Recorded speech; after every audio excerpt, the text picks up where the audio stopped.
Good evening, I'm back. I was going to do some video tutorials. I haven't put one out in a while. Usually it's about this time that I start making them because I've got, a fresh group of kids, so I try to refresh the lessons or revamp the lessons, and I build lessons to get Hollow Knight going.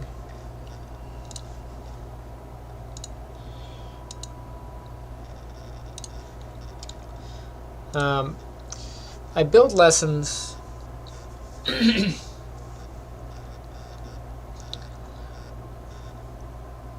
a few different ways. Basically, teaching is a kind of a stagnating position. One of the hard things about teaching is staying current with the technology, staying up to date with the technology. I try to push myself and I try to grow myself. It's a very slow process as a teacher because we tend to teach the kind of the same thing year after year, and because of that we're generally more behind. Right? So one of the ways I combat that is as I improve or as I learn new things, I try to or learn new strategies in teaching, I try to carry those down the pipeline. So, for example, something that I learn or I teach in a more advanced way to like my seniors, well, the following year, my juniors, sophomores, and even my freshmen get whatever that new thing was. I push it down the line so that my juniors are going to be ahead of my seniors. So actually, when they become seniors, they will be ahead of where they would have been the year prior, and my sophomores would be ahead of where my juniors would have been, and my freshmen would be ahead of where my, so on and so on. And that kind of trickles down the line. So every year, my freshmen actually become more advanced than the freshmen the year before. So, for example, my freshmen for last year.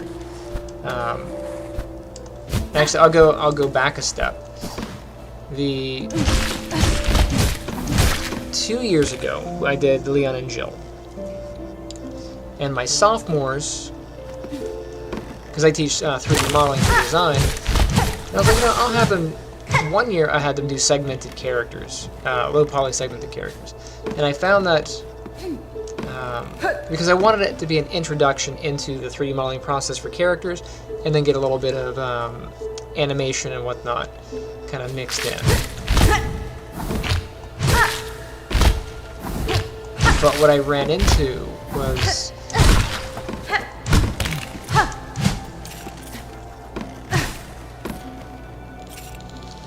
they would do the segmented characters, and these lessons almost always take longer than you plan, right? Because there's always you have to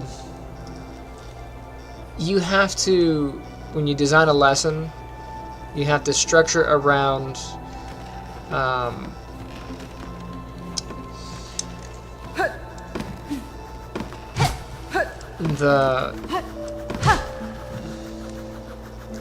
guess I would say the weakest person in the class, basically, so that everybody can kind of rise up. That way instructions are not too advanced for somebody. So you try to scaffold the lesson based on the weakest link.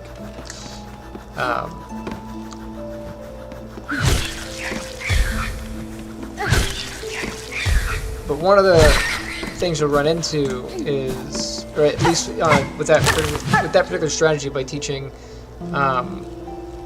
the lower poly geometry, is you end up having to teach that twice. So they make characters once, and then a little bit later you're going to have to make characters again, because low poly, generally they don't have mouths. The mouth is not there. The eyes are painted on. Mouth is painted on. The nose is there as like a little shape, but most of it's painted on. Ears is a rough ear shape, but mostly painted in. If you do a segmented body, the advantage of doing a segmented body is you don't have to do skin weights. You can just attach things and they kind of move, and it gets them excited about character design early, but they will get bored with that, because you're going to have to do it again, because you have to go back and build a character in a more modern way. So with, you know, a full face rig, blinking eyes and articulating mouth and lips, tongue, more complicated animation, you having to do skin weights and that sort of thing. So what I did with my I just got murdered. What I did with my sophomores in the previous year is, oh crap, I had to, instead of having them do, and to kind of roll that back, the year before that, I had, you know, kids make Mario 64 with a segmented body, but then they, of course, they didn't learn how to make fingers. They didn't learn how to make mouths and eyes. So the year after that, I had the new group of kids make Luigi, but with a continuous body, one body, but they had a mouth, and the eyes were sculpted in, but they weren't blinkable, and the mouth was there with lips in a basic mouth box, but it had fingers and all that sort of thing. Well, both of those kids became weak modelers, right? My sophomores, I made do Leon and Jill with a high fidelity kind of situation where the characters are high poly,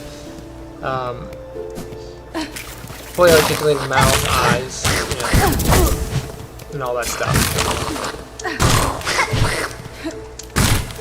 And those kids came out to be decent modelers, decent animators, right?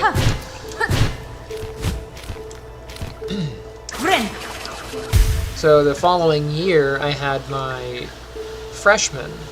They made, you know, the Star Fox stuff for their intro to kind of get their feet wet with modeling. But then, instead of doing a segmented low poly character, they jumped right in and did Leon and Jill.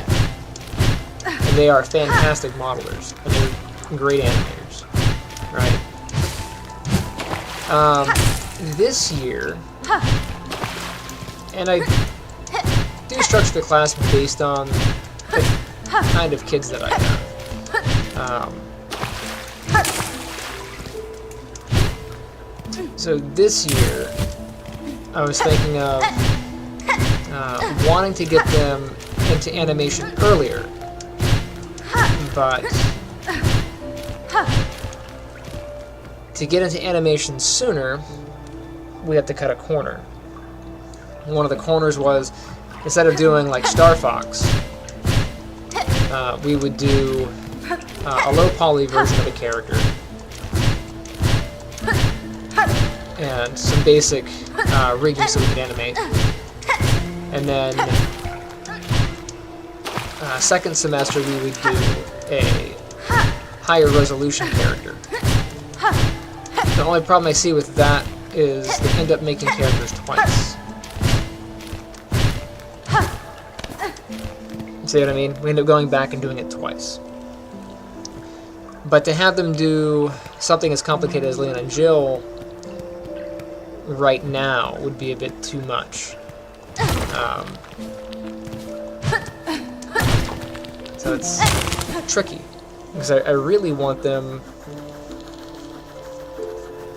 to do something like Super Mario 64 or Mega Man or Metroid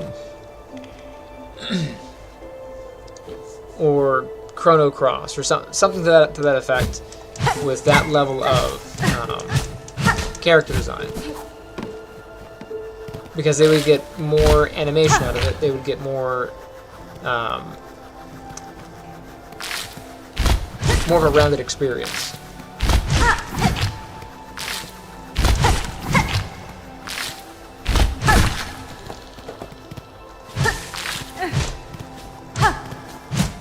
It's just one of the things I have to kind of plan around. How do I want to structure the lessons this year?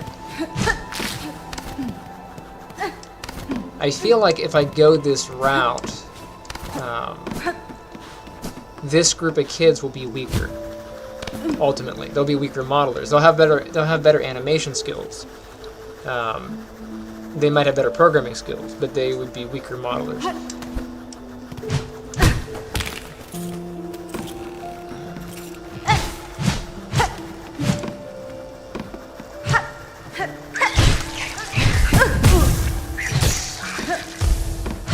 Just a trade-off that I'm trying to work through. How do I want to proceed?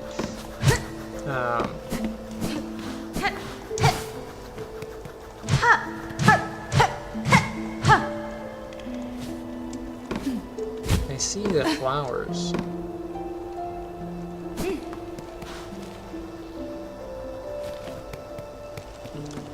I wonder if this is the hint that they're up there, but I thought I killed that one already.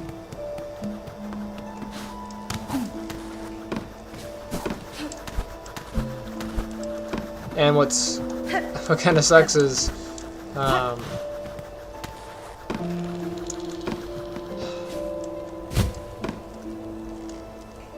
there is one there. I thought I killed this one already.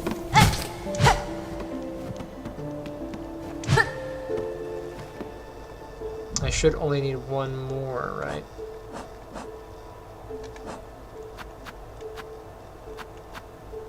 Yeah.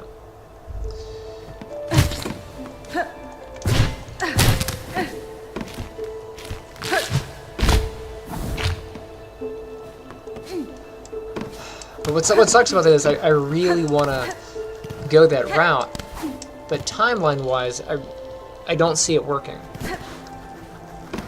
And every time I go to make this set of tutorials, because I was going to do Link, because we've already done Mario, we've done Luigi, we've done Lena and Jill, which I thought that was really fun. But we could circle back and do Link, because Link we could do low poly.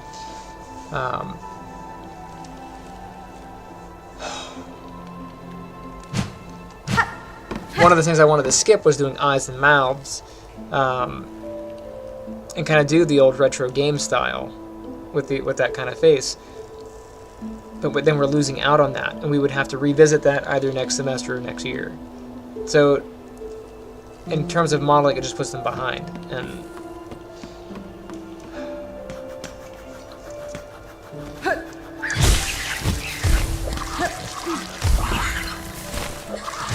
so I'm like, well, if we're gonna go to character design this early, we should just lean into it full bore and just do it. But it might be too much, too soon.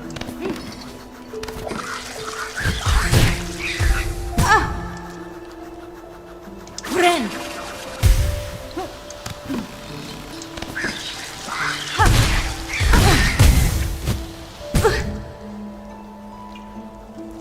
Oh, I guess I'll fly freeze.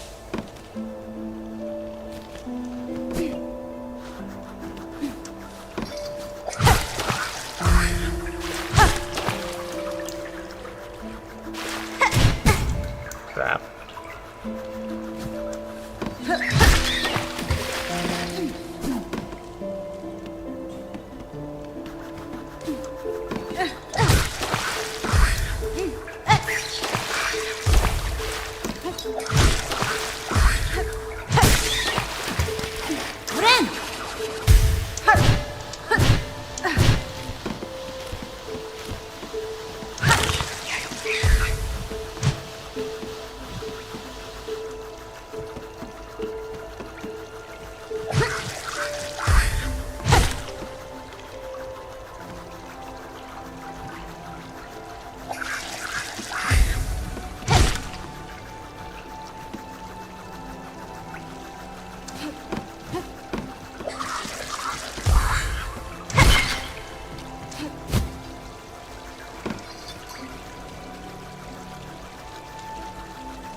Now I have to get in there, which is gonna suck.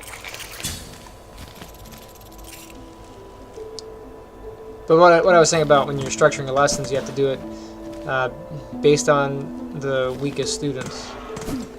So sometimes you get really awesome students who can do it. Sometimes you get ones not so much.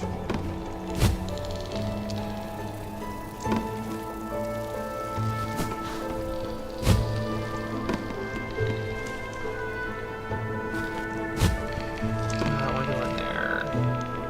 Gotta go down and around.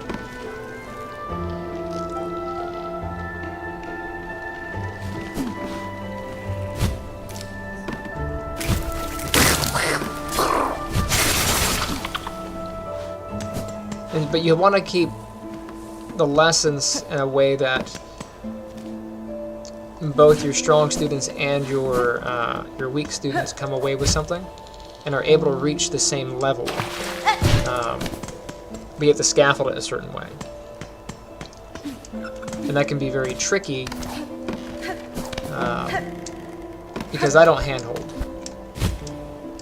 You know, they have to figure out how to do this stuff. And they have to do it without me you know, saying, do this, do that, do this, do that. Because that doesn't work. They don't learn that way. Tutorials only get you so far. Could I have gone up a different route? No. So if you watch a tutorial and it shows you one method, one technique, you're kind of stuck with that. A lot of the problems with education today is teachers don't teach how to think. They teach how to do, but they don't teach how to think. I try to teach them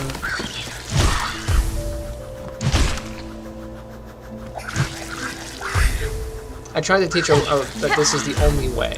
I tell my kids, hey, this is one of many possible examples. You know, and we try doing things. I try structuring lessons so they can see it from different sides. They're like, well, hey, we did this before. And it's like, yeah, we didn't do it this way. You know, you can't do that too much because you only have so much time. So I try to encourage them to experiment and try different things. They're like, hey, can I make my character this way? And I'm like, these are your parameters. It needs to fit this box of parameters, but you can model it as long as you're hitting the standards, then you can do these things. So like modeling with clean topology, avoiding n-gons, reducing everything to quads and avoiding triangles in most cases. Just because quads are nicer to work with, not because quads work better for animation. Triangles are a little bit better for rendering. N-gons just cause a lot of distortion. They cause problems with other applications. So we avoid them if we can. If you have an n-gon, you can always reduce it to a triangle. A pair of triangles, or a quadrant triangle.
He's in such a position that is pain in the butt.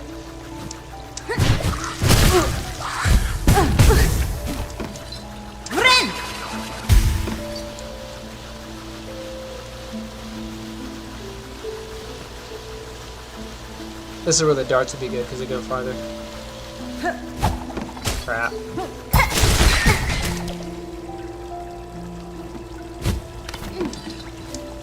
And I don't think what I want is in here.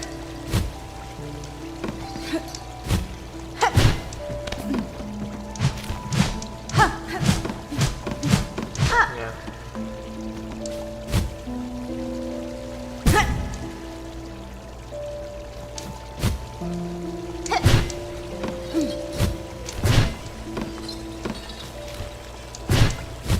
And I have several students this year that are going to be tricky.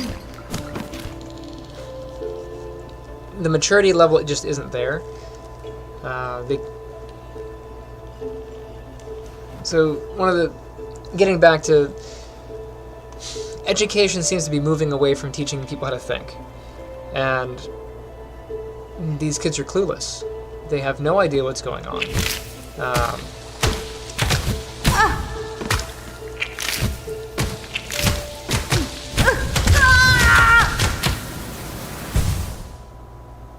Many of them can barely use the computer, and they want to be in a game design class. And one thing about my class is I teach college level, so the kids it's a high school class, but it's taught as a the whole school is pretty much AP, honors level AP or nearest equivalent, basically. Oh my god.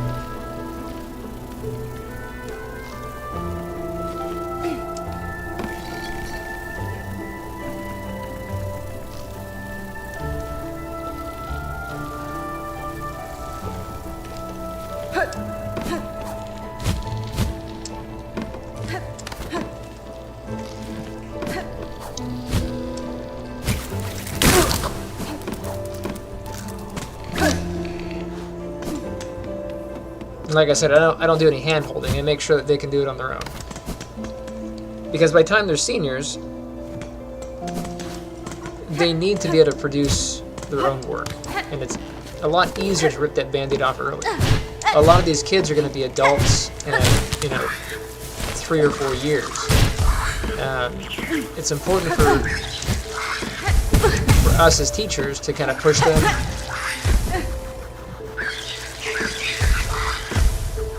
That's going to be dangerous.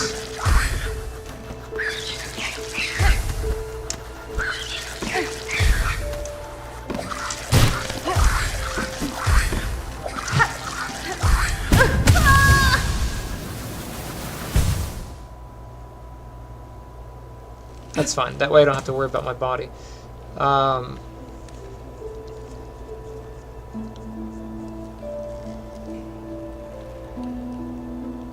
I really should have marked these down, because I don't really know where another one would be.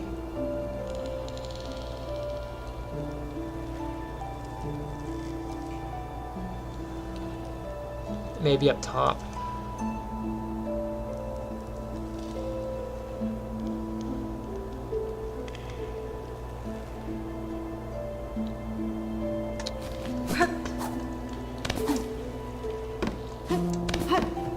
Let's look back here.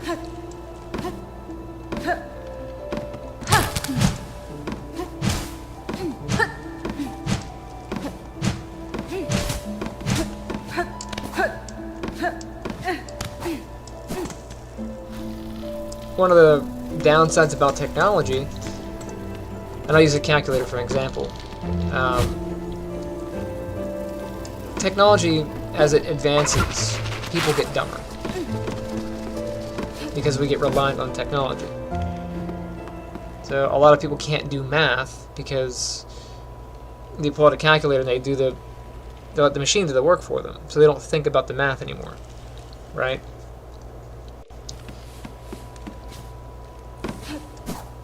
that's going to be one of the problems with AI.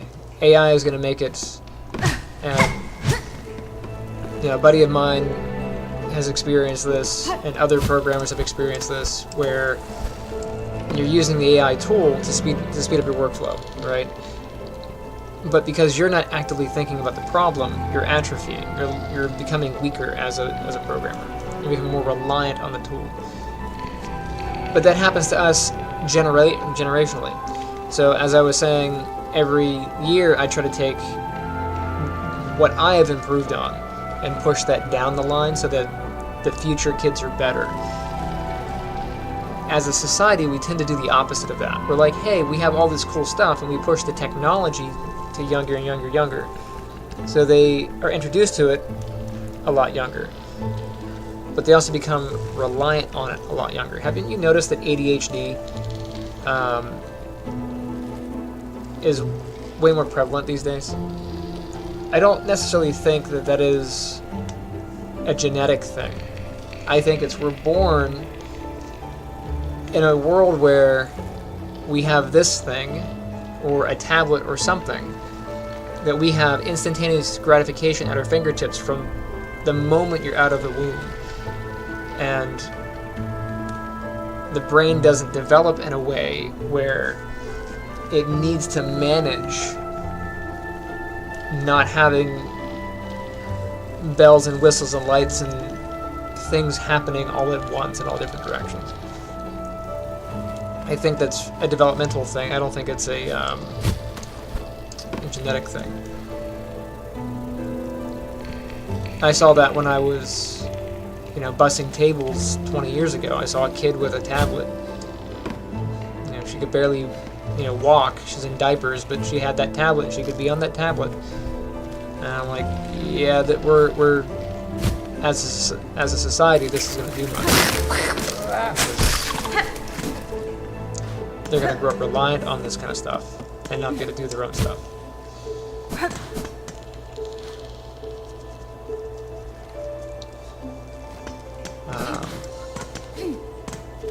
Where am I going?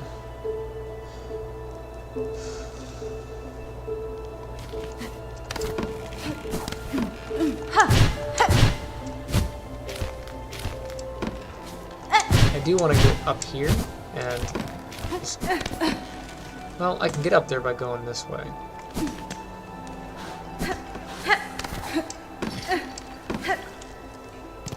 And I was already in here.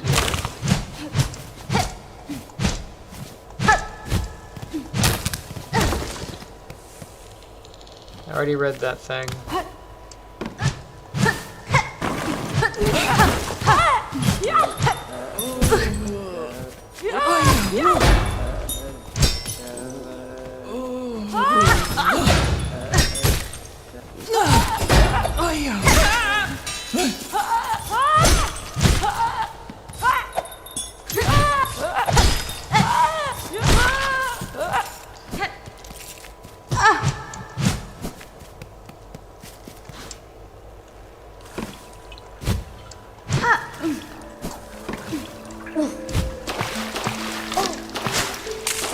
Yeah, I'm trying to figure out the best way to get my kids farther earlier without having to go through as much repetition. But they need to think about what they're doing, and I'll grab the bench over here.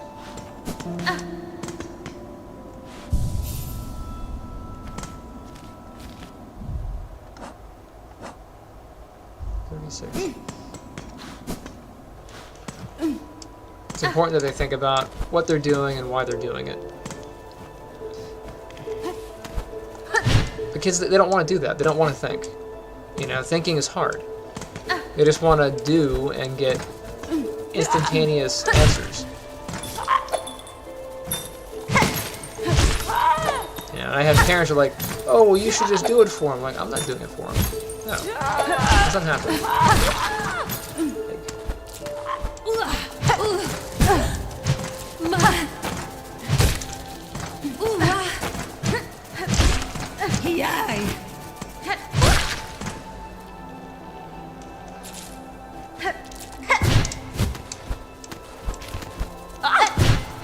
How are they supposed to grow as individuals if you keep this? I can't say it the way that I want to say it, but basically, how do you get them to grow if you keep the spoon in their mouth? Spoon's not what I'm thinking, but they're going to be a baby all their life, you know.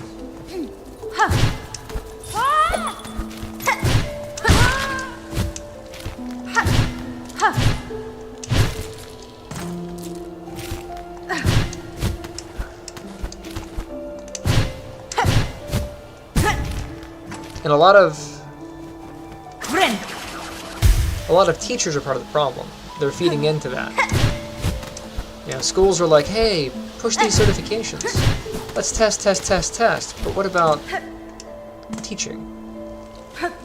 Testing every 5 seconds makes the school look good. But you're just gamifying the system. The kids are learning how to be good test takers and not learning how to think.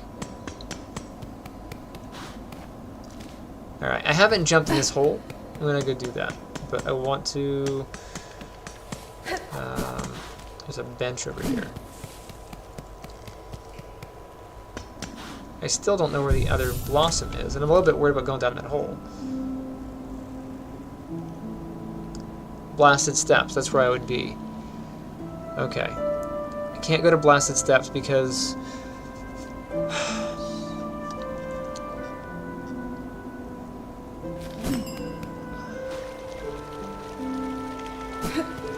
Exactly, and that's why I push building portfolio work. You know, a portfolio for artwork, a portfolio for programming. Certifications are fine. Certifications get your foot in the door. When people go, you go to apply for a job, the recruiters that are going through this, the HR people that are going through your resumes, what they're doing is they're doing hundreds of these things. Maybe thousands of these things, and they don't have a whole lot of time. So they're just skimming through and just saying, if so-and-so has a certain criteria. So that's where certifications matter. They go, oh, they have an Adobe certification, they've got a Python certification, okay, cool, and they're just ticking boxes. And then they put that into a stack, and ones that don't have that, they just put them into another stack, to the garbage bin. And then they pass that off to, you know, the hiring director, and they go, okay, give me an interview with these people. And then they take you in, and then they want to look at what you actually have and see if you can do your work.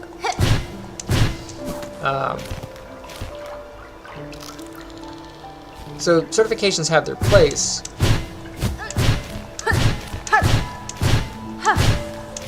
Okay, there was a flower up here, and I already went this way, right? I think so. I'm going to continue up and over and back. There's got to be another one of these things. Question is, where is it?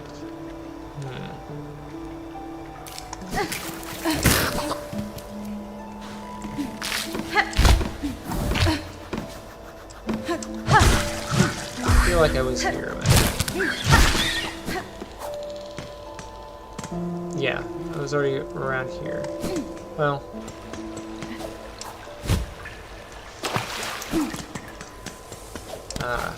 I don't know what to do with my freshman this year.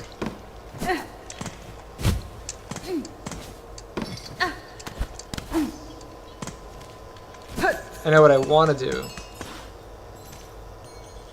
I'm not doing that.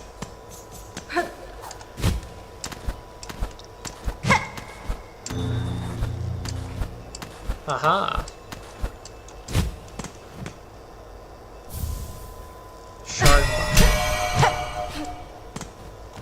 This looks very sharp.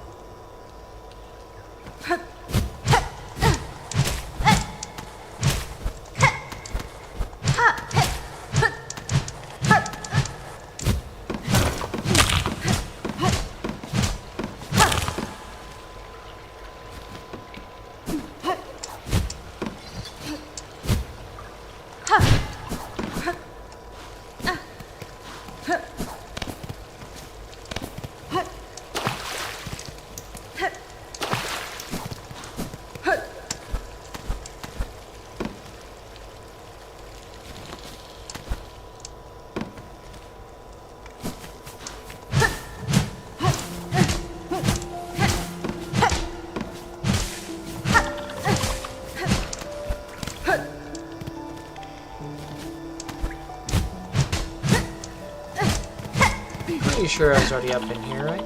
All the map shows that.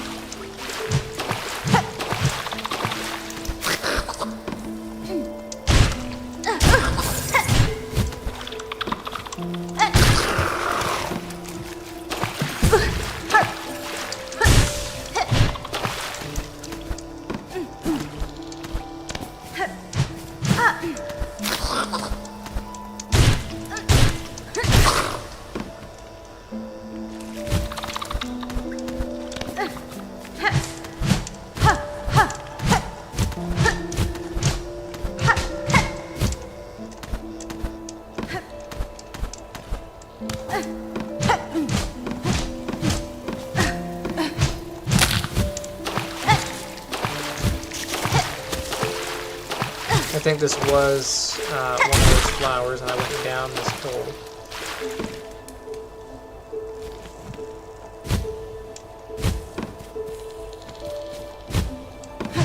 Yeah.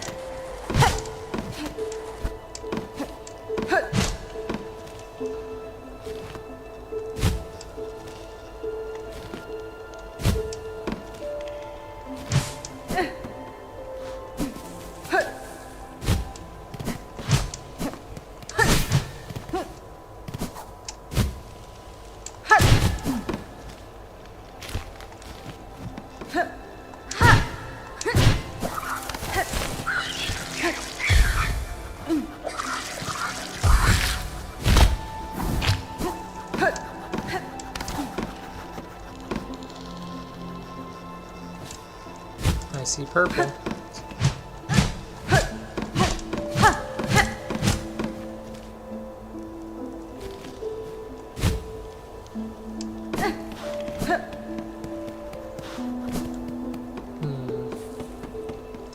If I were a purple flower, where else would I be?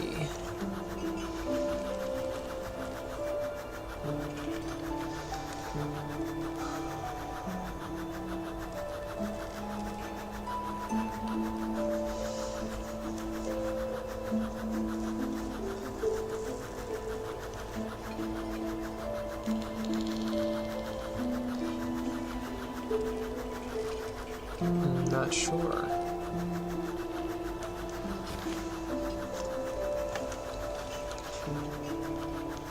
This is gonna be like the olden days when I have to write things down.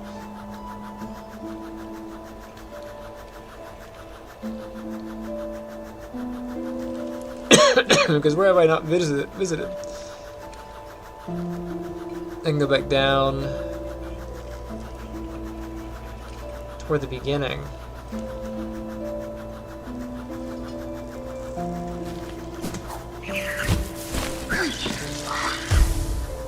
That takes me in there. Pretty sure I was down here. Because I had to rescue the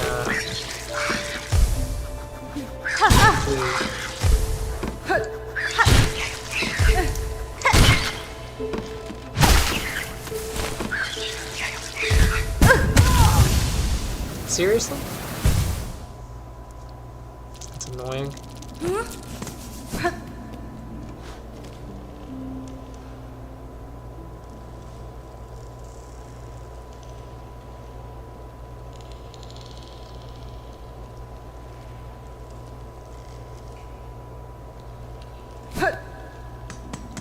I guess we'll go this way.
see purple vines.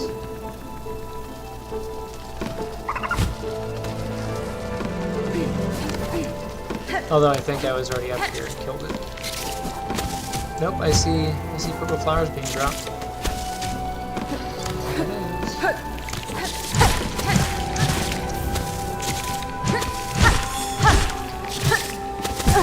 should be the end of the week.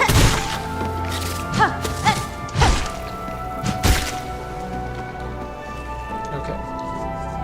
And then I have to go to the hut, which is on the left there.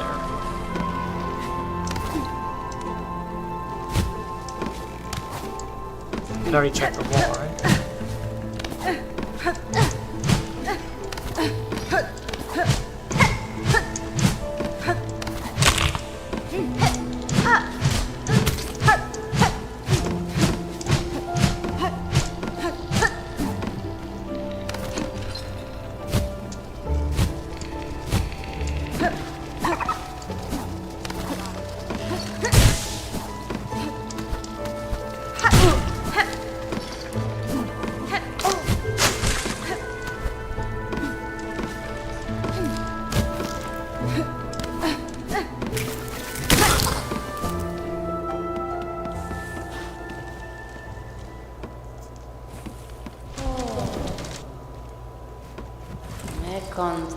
The precious hearts, give them.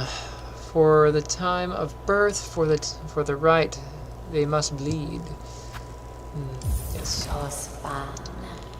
Polyp hearts, gathered, gather all. All that is needed is given. Right of polyps granted. Puree. The first rite. Rite of the polyp. The first rite can begin. Go.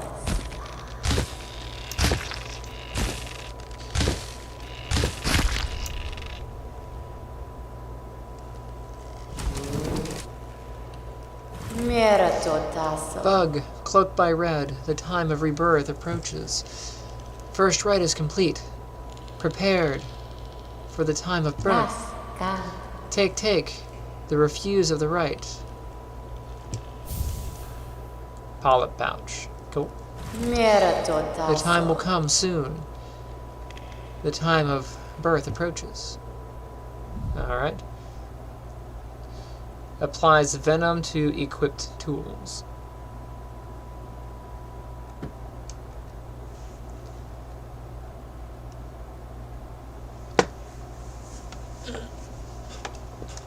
It's a little offensive thing, right? That's kind of neat. I am there, so I will go out and to the right. Actually, let me go back.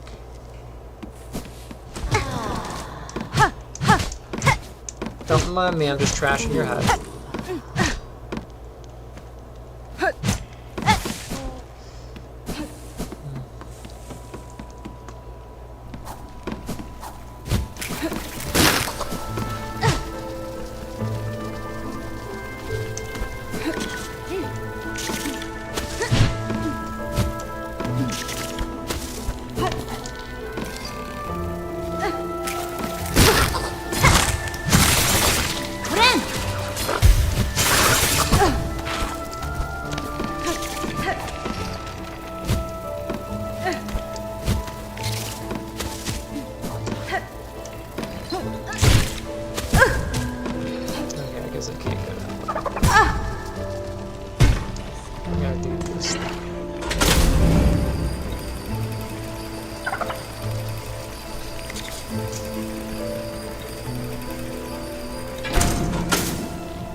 Venom to equipped tools. Nice.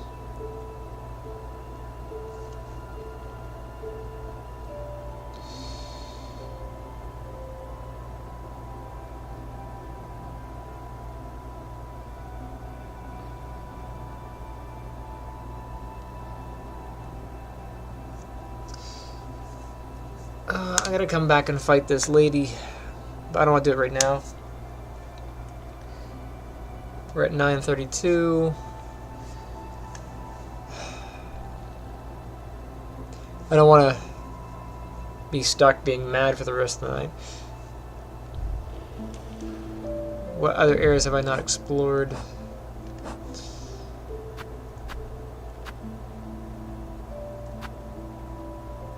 There are some parts of Bone Bottom that I haven't finished.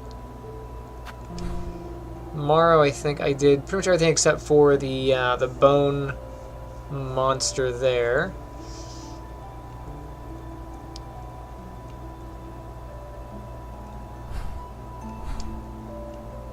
I'm not sure how to get to the bottom of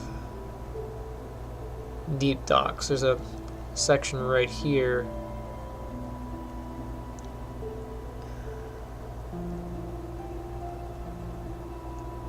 Hunter's March. There's 2 bosses in Hunter's March that haven't finished. I can try one of them.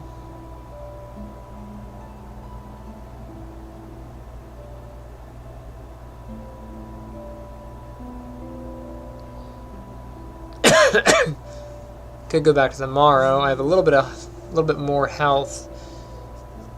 Maybe I can take the other bug.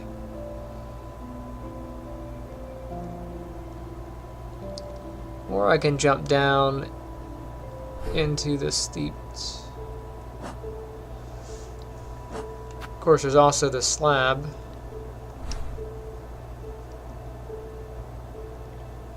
There are things there that I haven't done.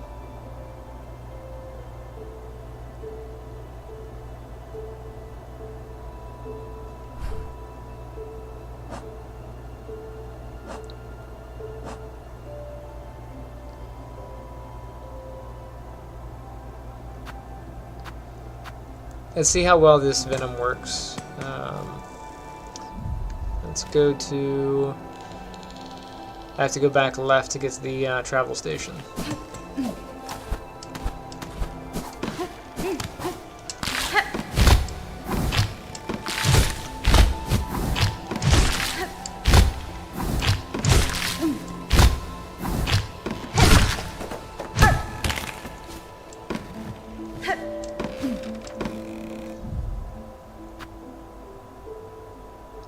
Oh, to equip tools. So I have to use the tools to see the venom.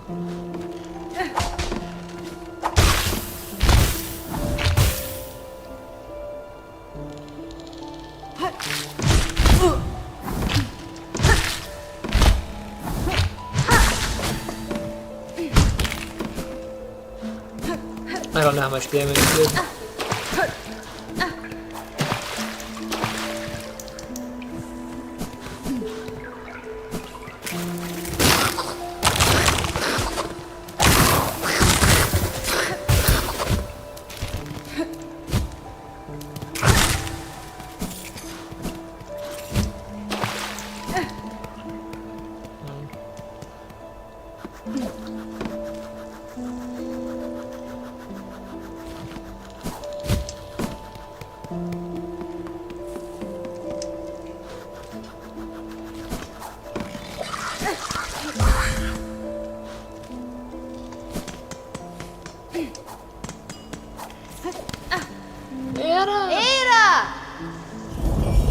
I can speak to bug language.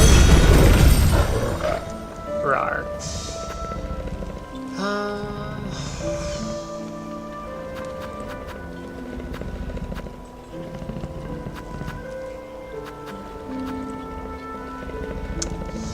No, I'm gonna jump down the hole.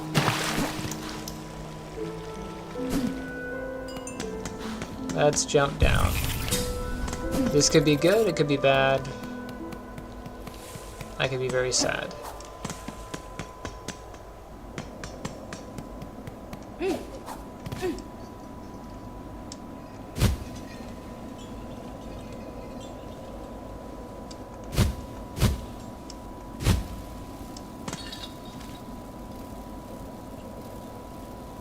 Okay, that connects all the way up top.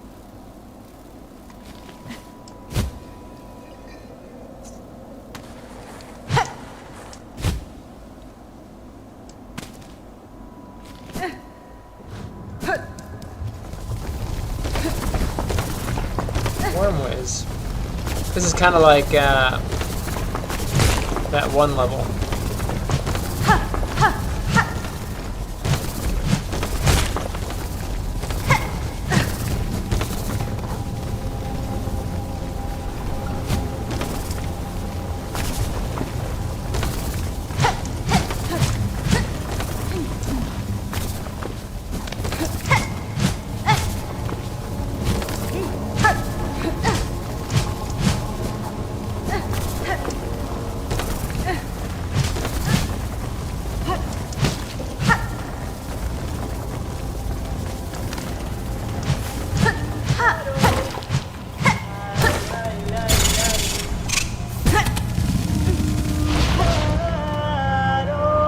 Dead Bug's Purse allows the bearer to retain some rosaries upon defeat.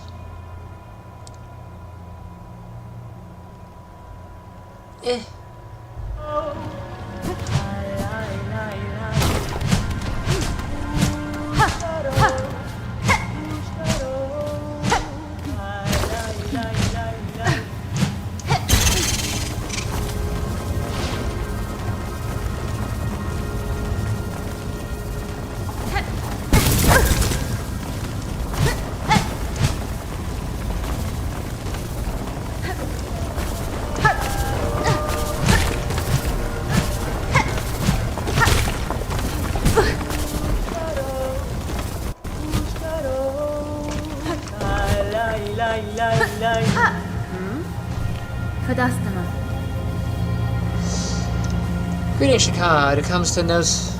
It was a welcome surprise to hear your call echo through these crumbling tunnels. How goes the search for your master?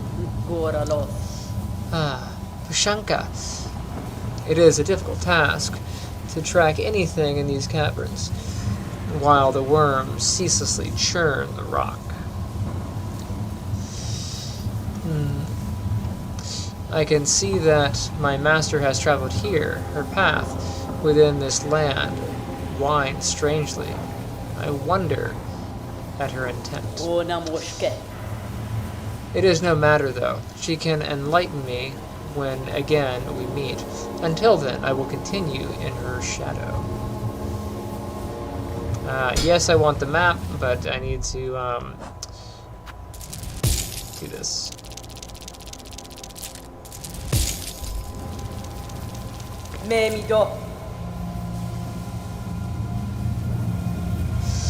There are signs that pilgrims once traveled even these crumbled paths long ago. Now only the ferocious worms nest here.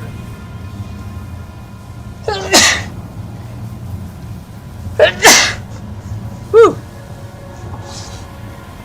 Oh.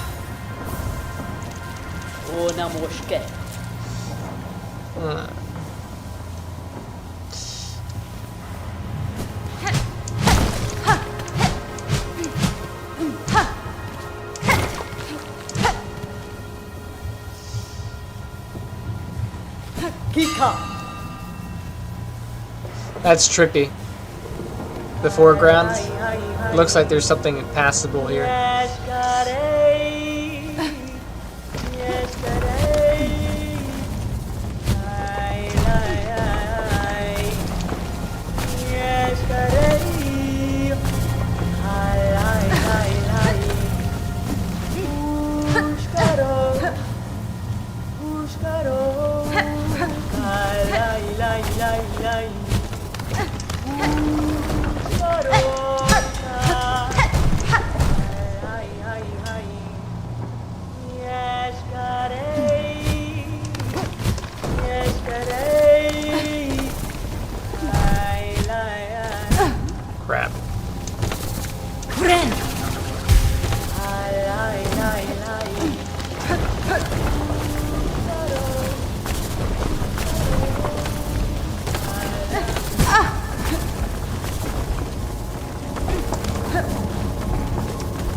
Yeah, who wants to travel that?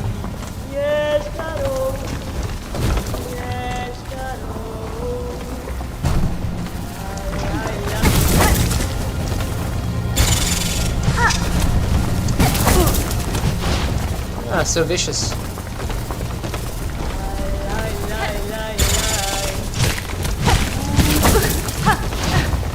Little biting gnat.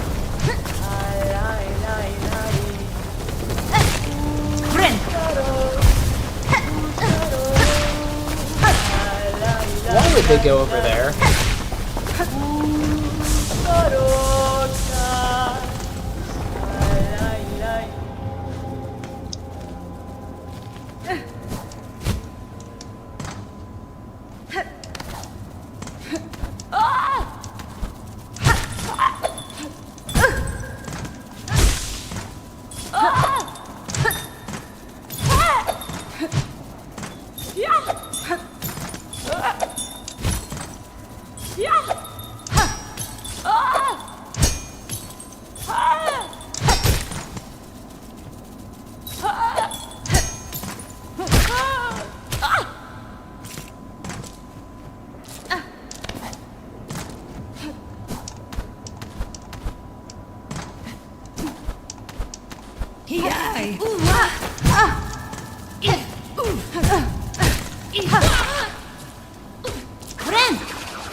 I mean, up is the desired direction.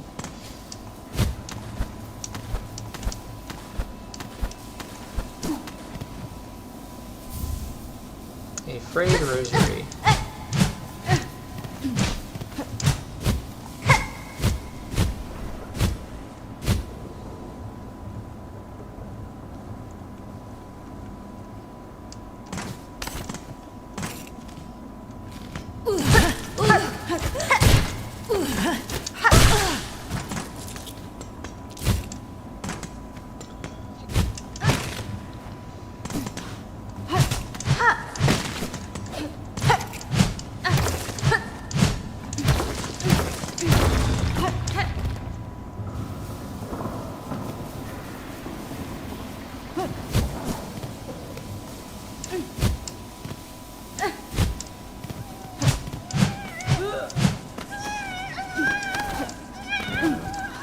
That's pretty funny.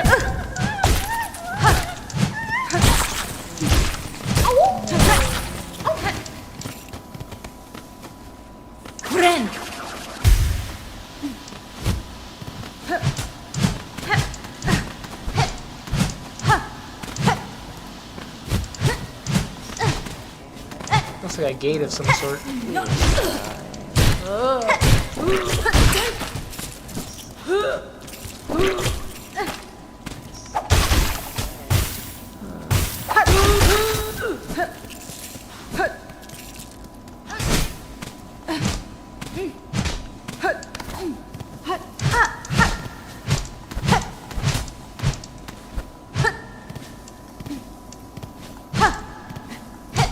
Seems kind of wasteful to make a chamber like this and have only a missing flea in it.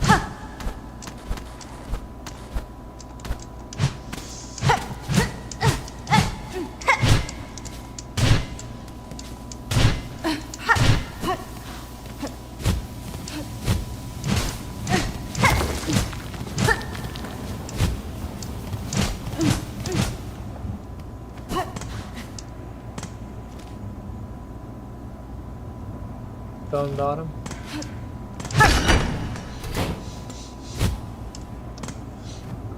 Alright. Old gate with a simple lock.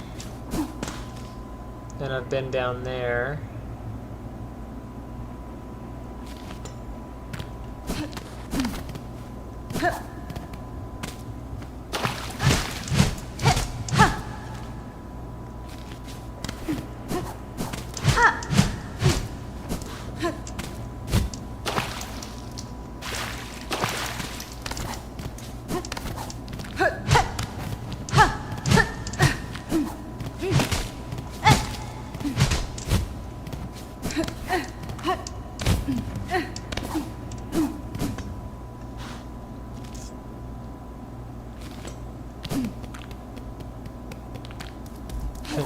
Smash that like. Yeah. How's it going, AP?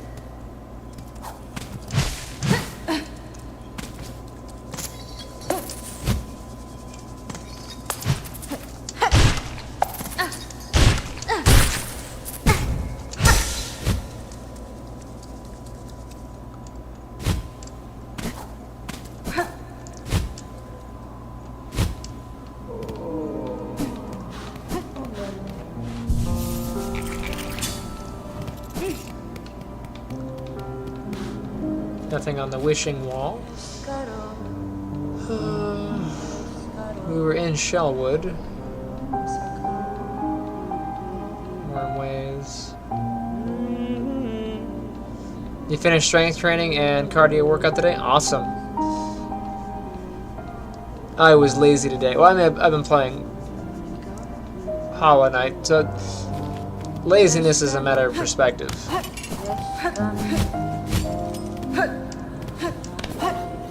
Kietska. He says it like he's angry. He's like, yes, go.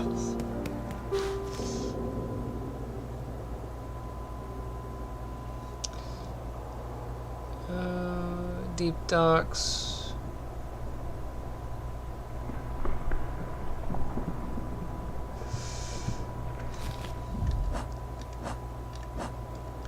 What's this? Terrible Tyrant. Skull King. That's in Mara, which is what I'm in. Yeah, where is he at? He's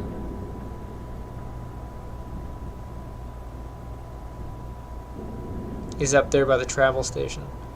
Let's go there.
Got some venomous tools. See what I can do with them.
Come on.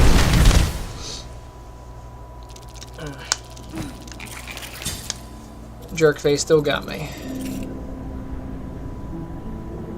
How many hits does that thing take?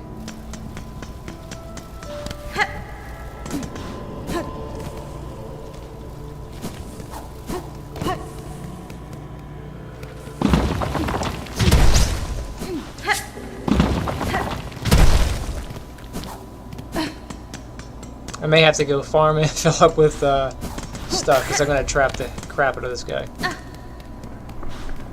Let me save that for now.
Die, evil beast.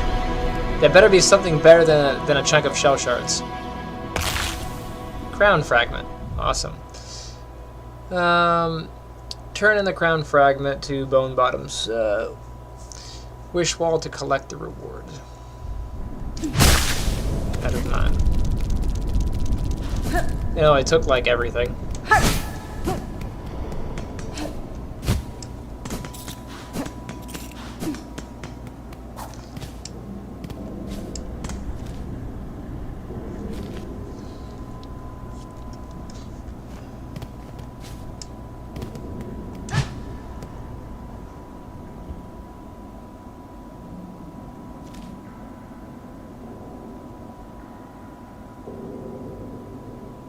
Was this always here?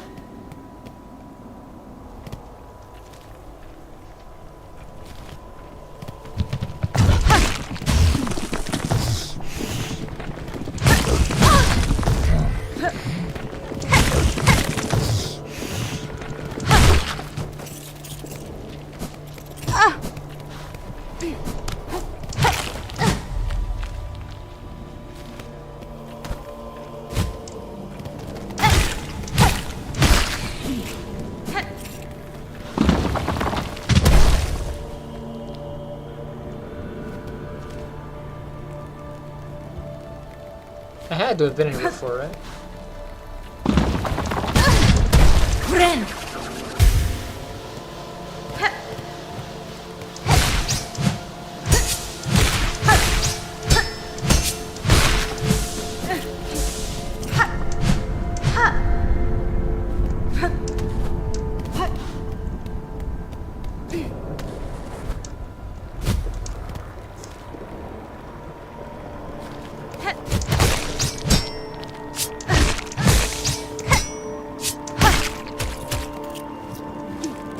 Yeah, I was here.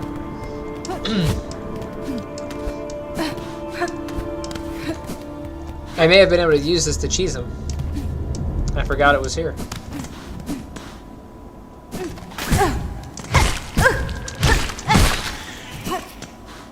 I even hid here at one point.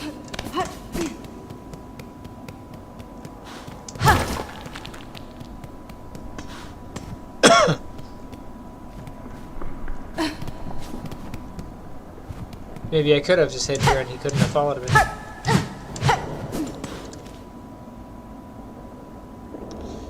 Alright, let's go back. for the reward. Ren!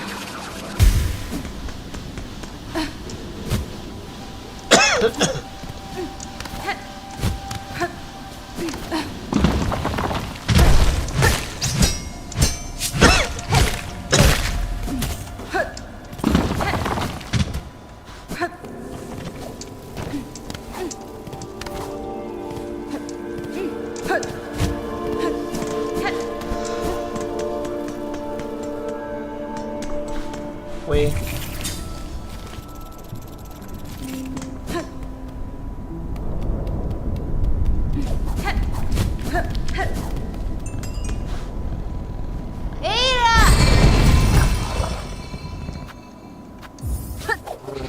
There's the bone bottom.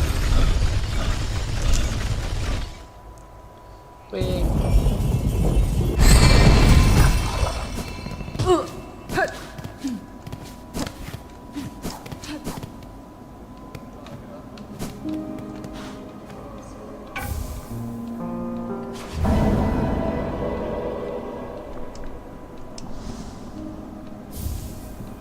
Heavy rosary necklace. So I got rosaries. I mean, 220 rosaries isn't a terrible thing to get, but really, what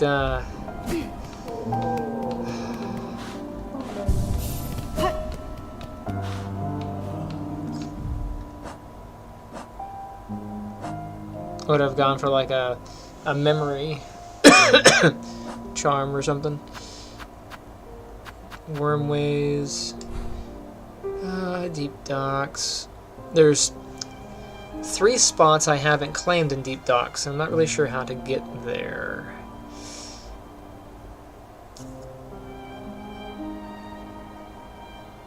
I can go to Far Fields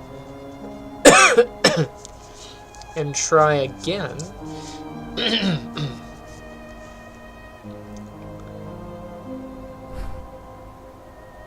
There was a door that I opened that I didn't go in Far Fields.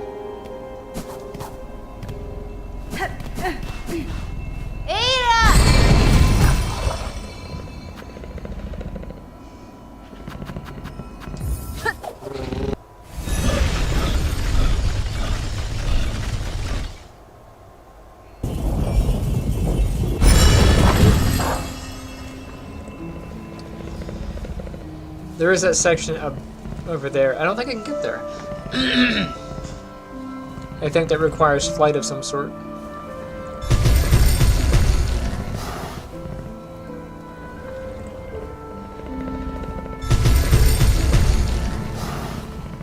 Alright, I guess to the left and down.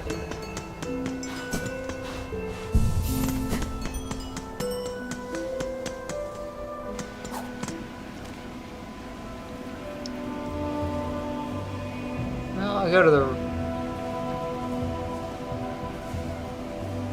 I want to go to the right, but I'm pretty sure I know the answer to that.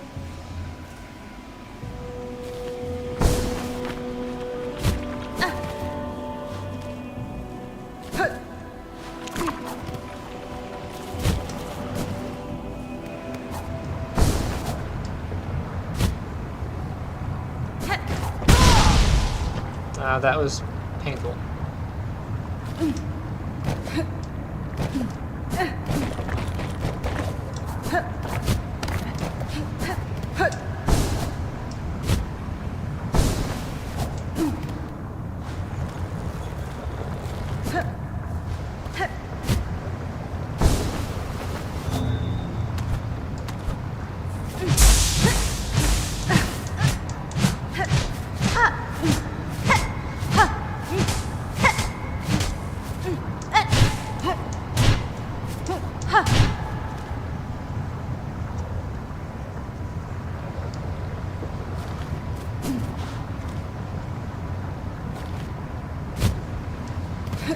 There's like this little wall over in the corner that looks like I should be able to get in there.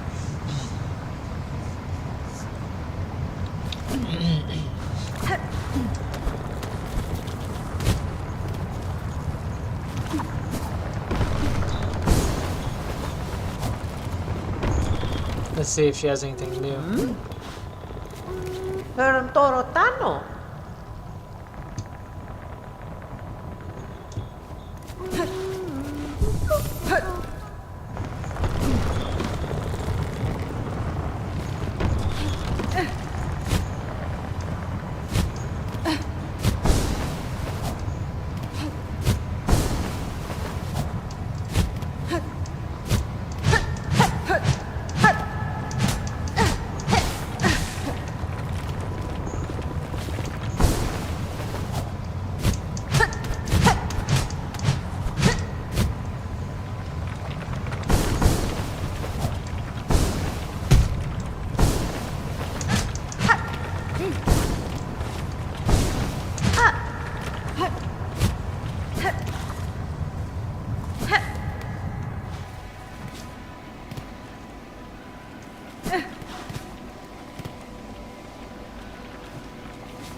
Pretty sure I was over there already.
Crap.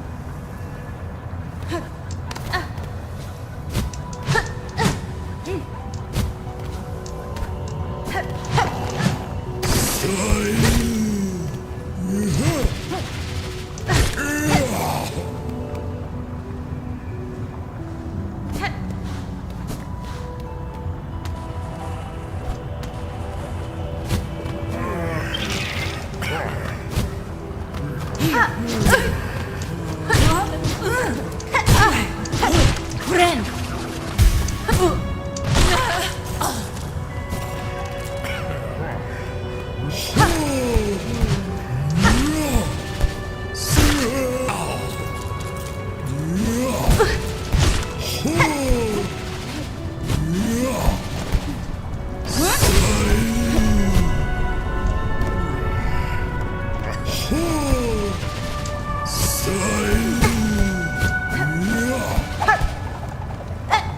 Crap.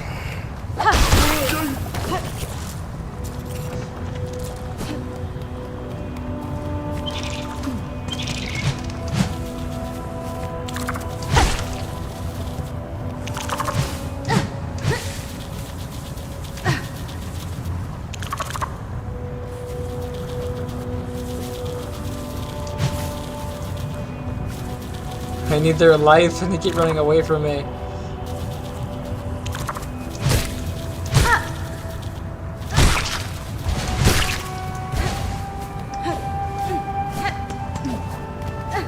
I can't blame them.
How much do I have?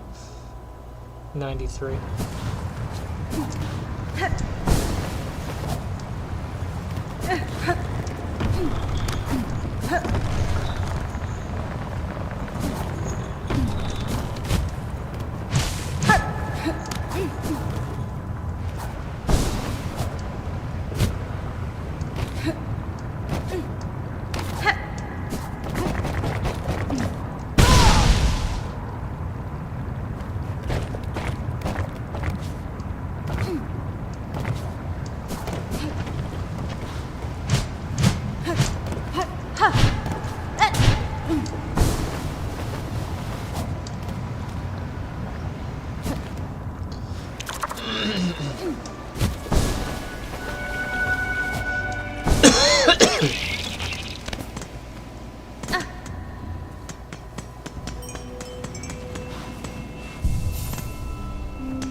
I guess deep ducks. I can farm and get a bunch of shards there.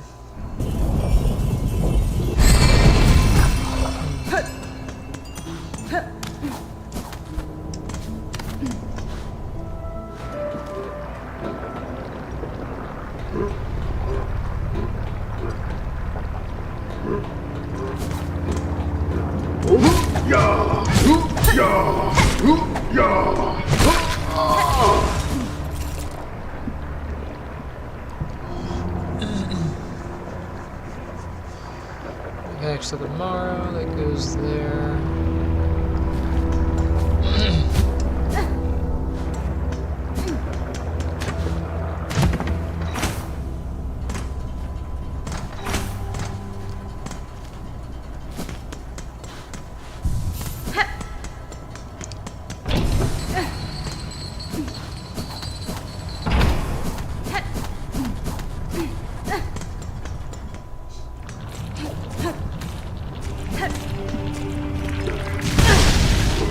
That's rude.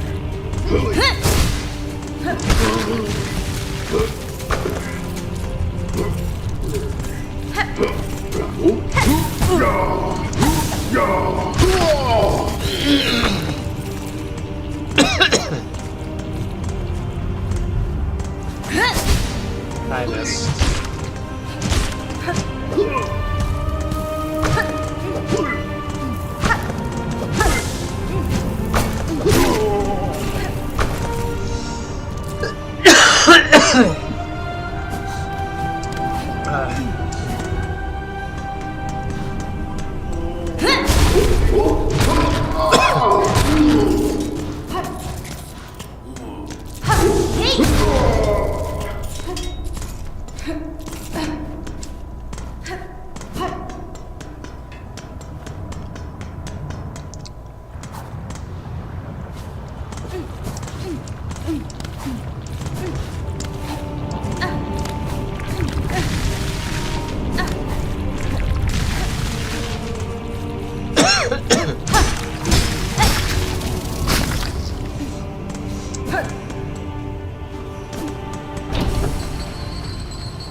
Nothing like farming.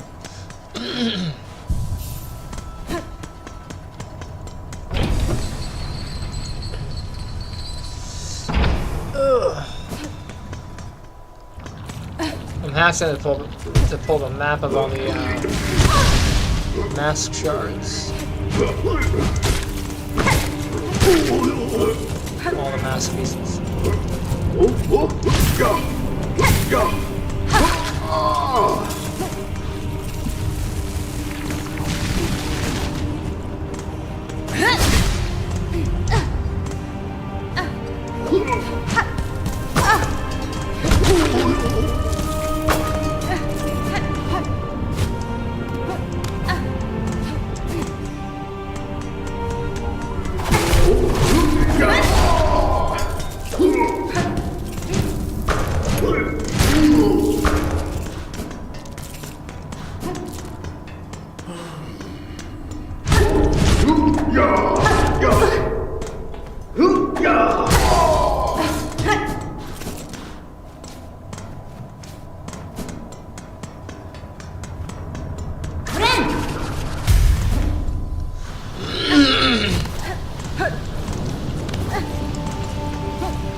Crap. Every time. I run past it every time.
You just got it?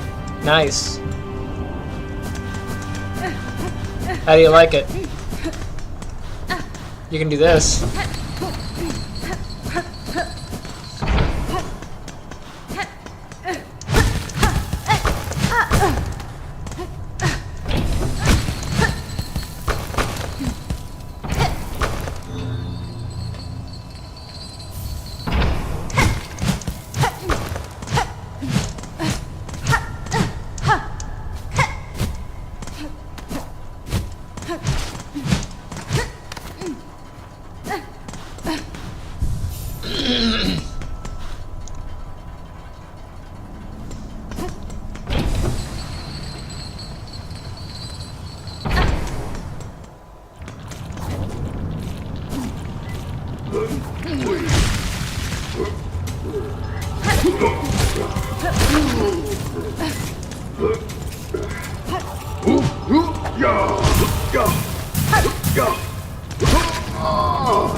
Yeah, it's hard to get to the game without it once you don't have it.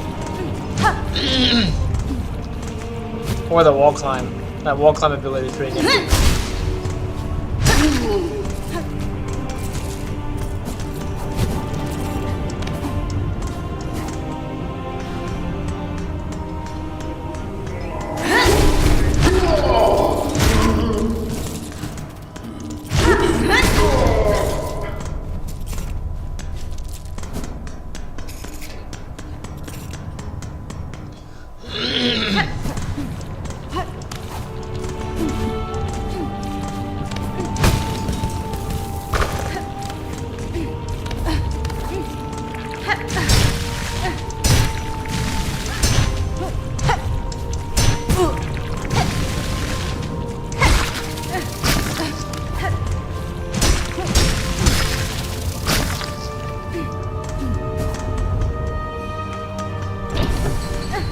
Oh, come on. I was trying to stay on at that time.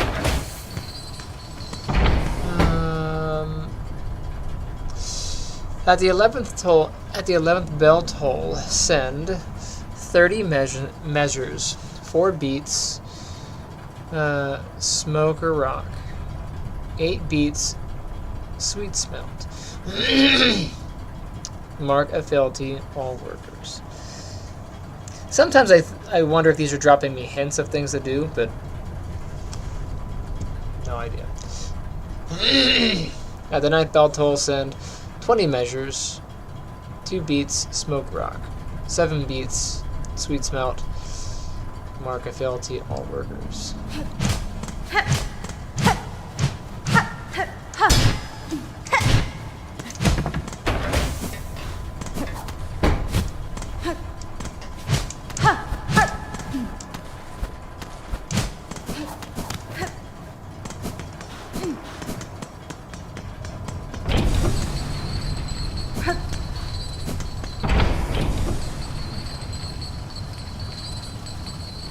It bounced off of me.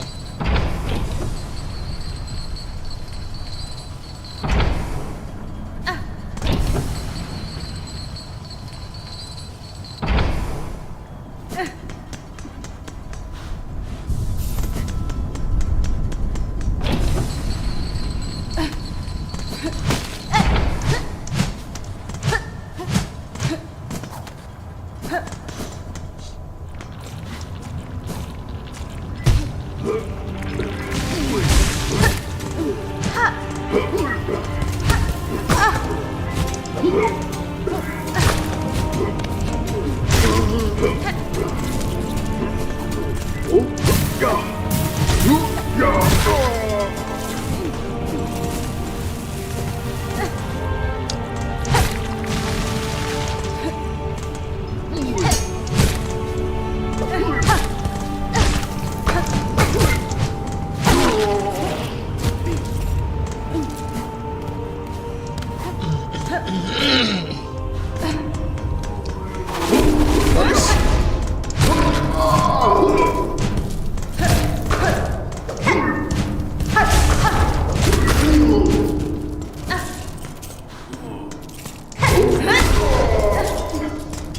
Trying to get as much, pretty much max out all of my shards, and then I'll go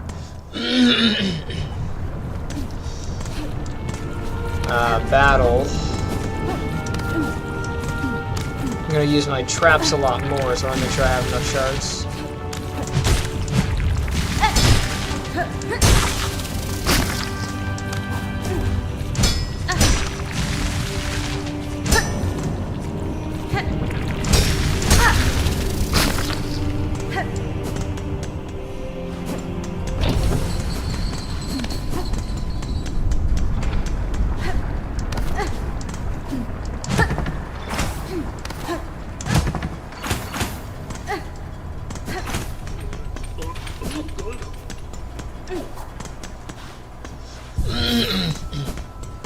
I could just purchase shards from her.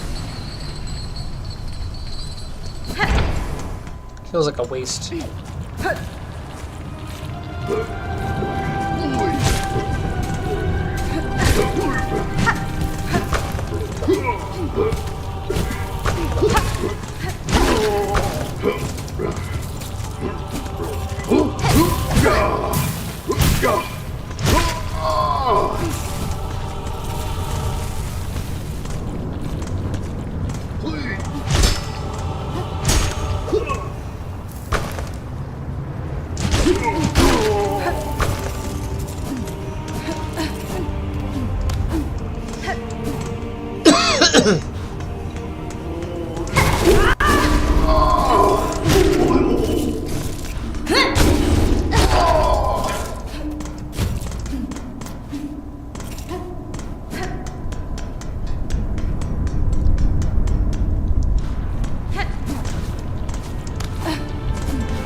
I don't know why I'm afraid of that elevator, but I dodge it every time.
So 7, 8, and 9.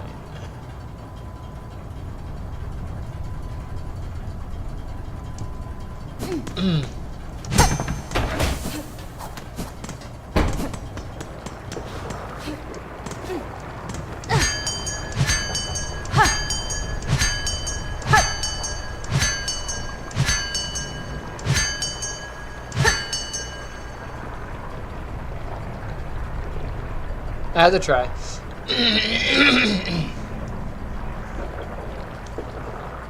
I'm not sure what to do for a measure.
I wonder how many more shell shards are dropped whenever I use this one.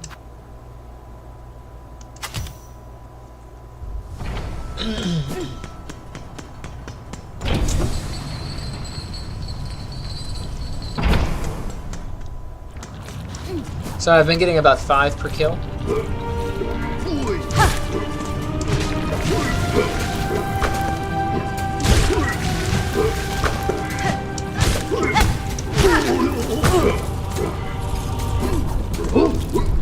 Seven.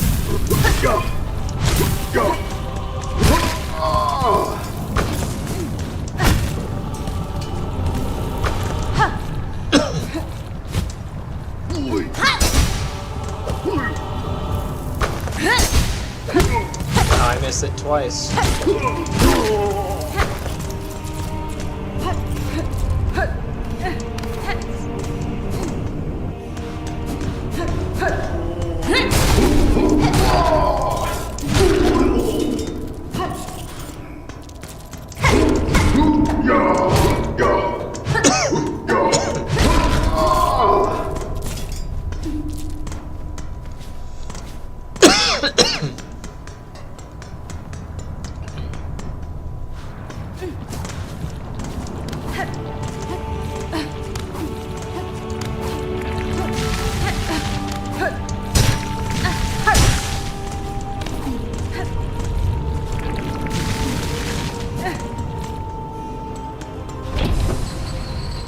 Aha, I stopped at the thing.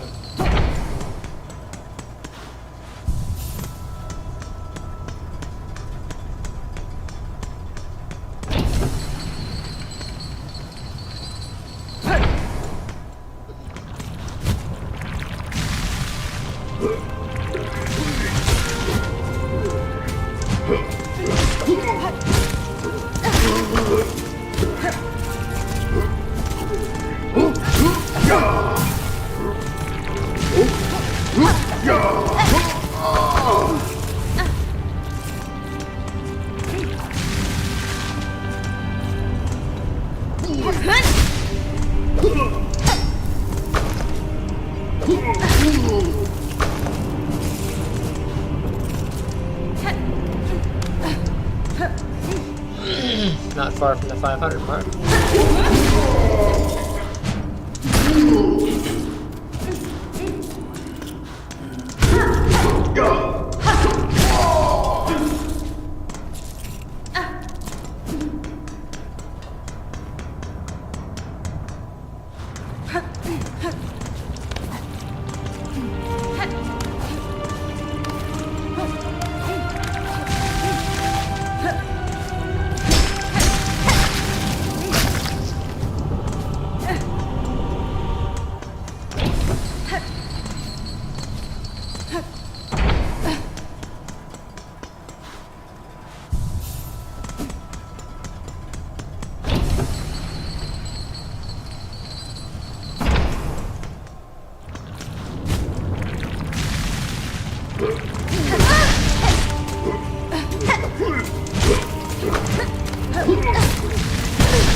Crap.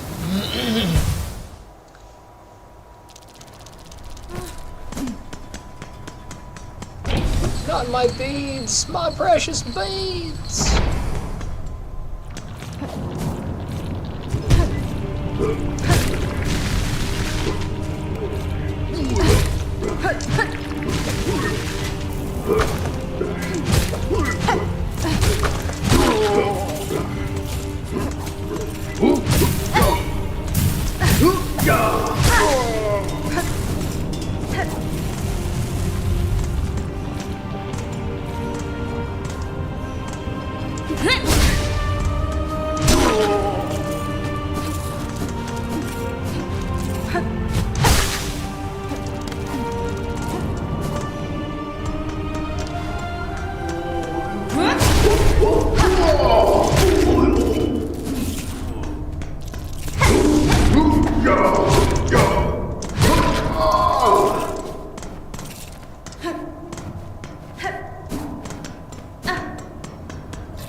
not be a way in.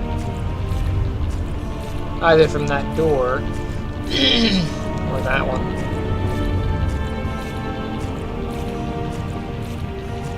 Did I ever check that door in Farfield? So I was gonna go check that side.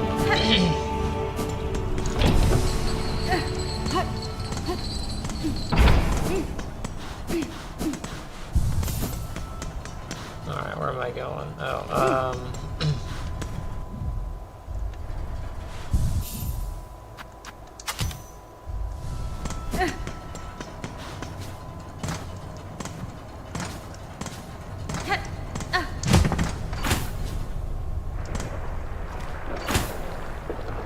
Farfields is that way.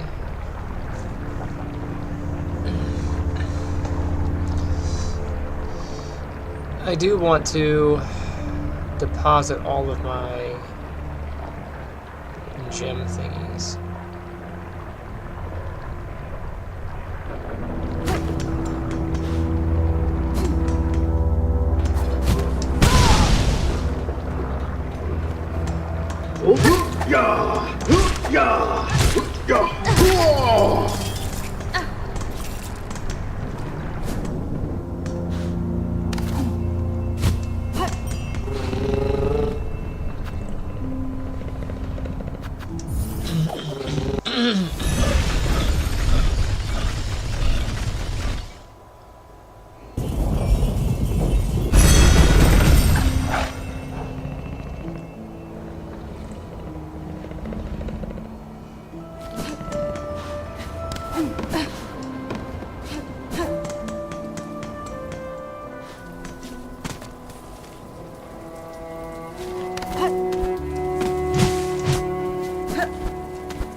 Plenty of rosaries.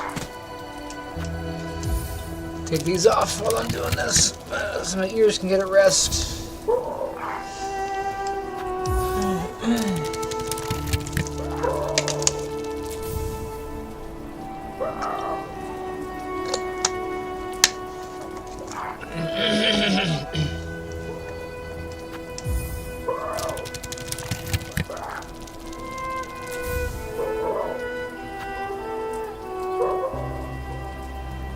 Am I at the max rosaries? Hold on.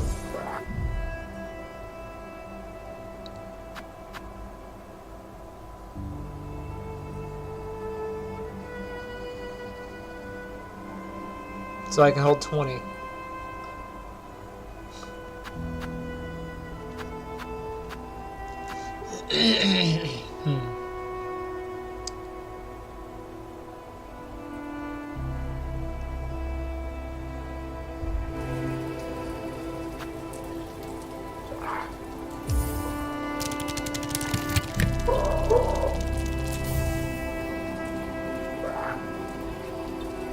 But you still took them. You couldn't tell me that I was at max hold before you took the beads. That is poor game design. That is poor game design. You know how much work goes into collecting these beads? Okay. I guess we can go to...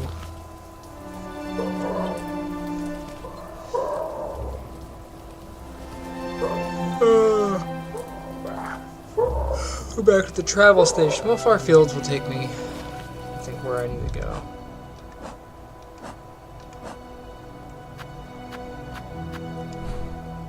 If I drop into far fields, well, that'll bring me to a travel station.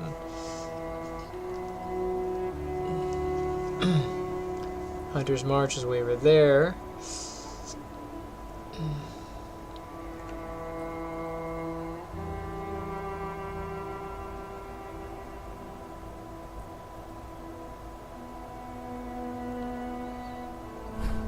Alright, well, let's just go there.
Well,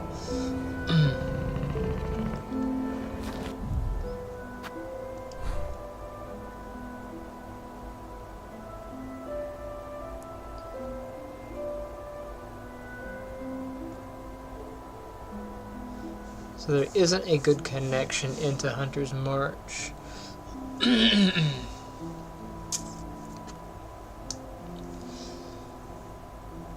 The closest one, honestly, is going to be from far fields.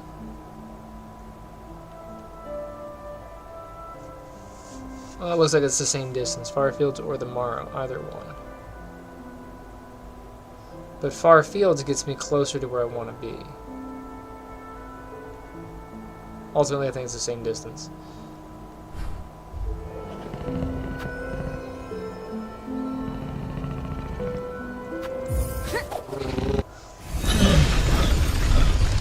But I think far fields is less treacherous.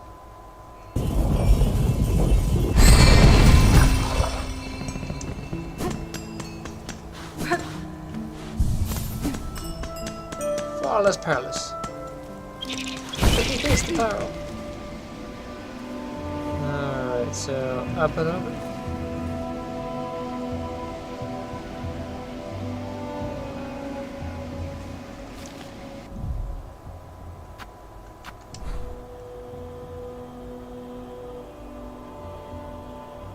Yeah.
Alright, so this particular kit, I don't have the dive bomb that I like to use on the big guy. But, I mean, I guess I could take it. But I want to try this.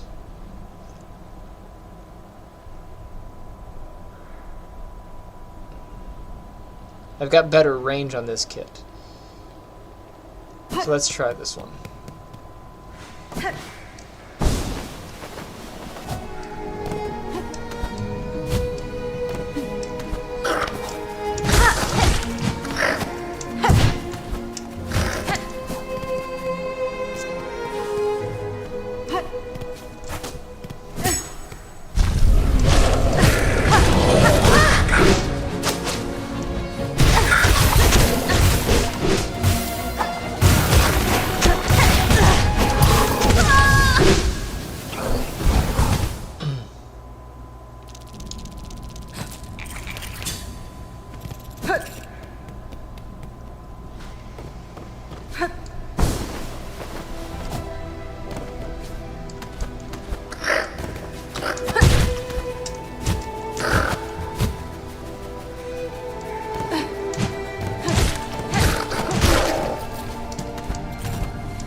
I'm gonna want that, but not just yet.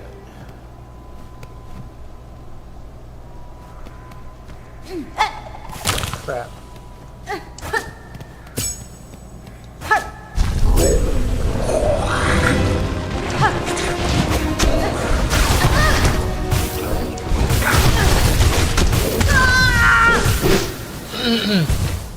And I lost 320 beats. It's bound to happen.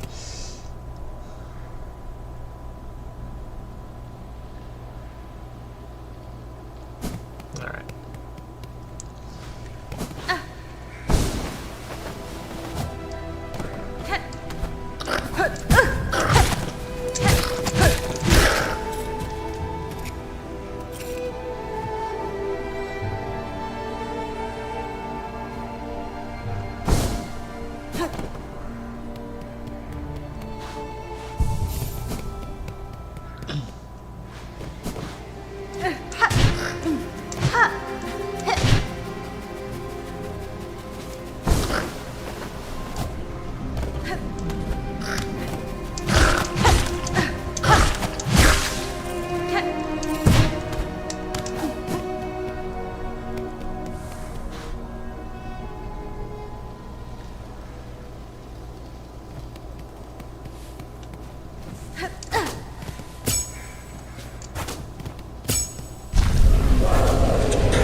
The downside about using the traps is I don't get the web.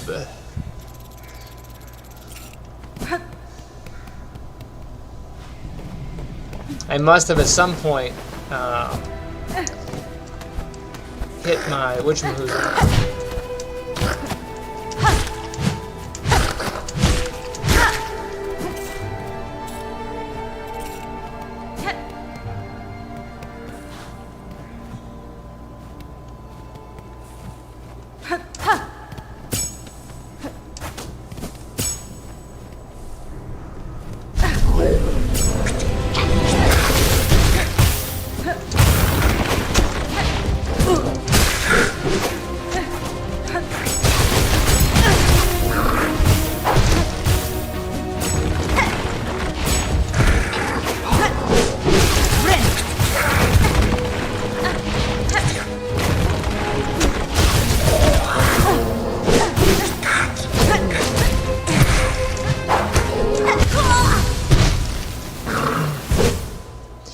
So in this particular case, her down strike is too slow, and he jumps through it. I'm gonna burn through all these.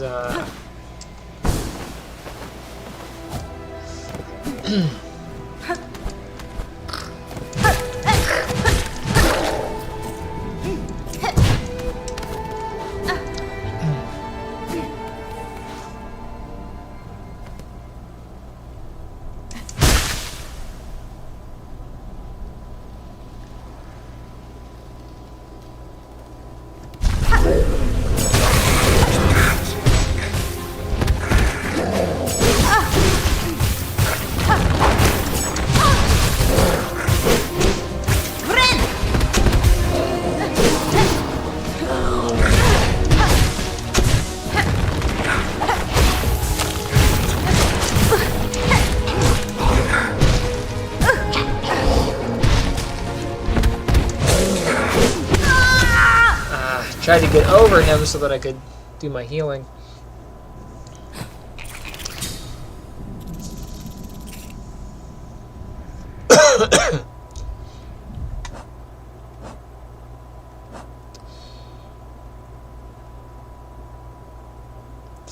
I'm going to stick with what I have for now.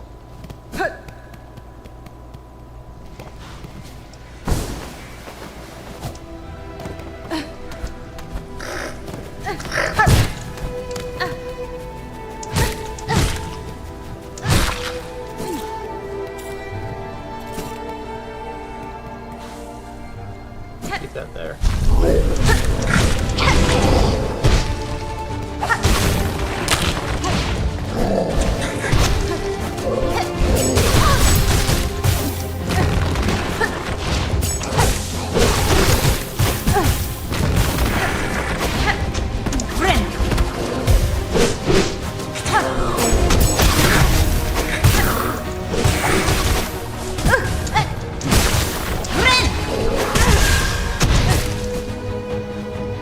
I just bounced out because there's no point.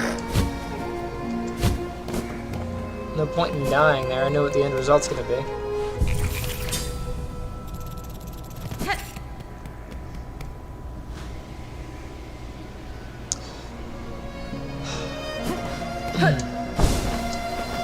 I like the range in her attack, but that down hit doesn't do any good.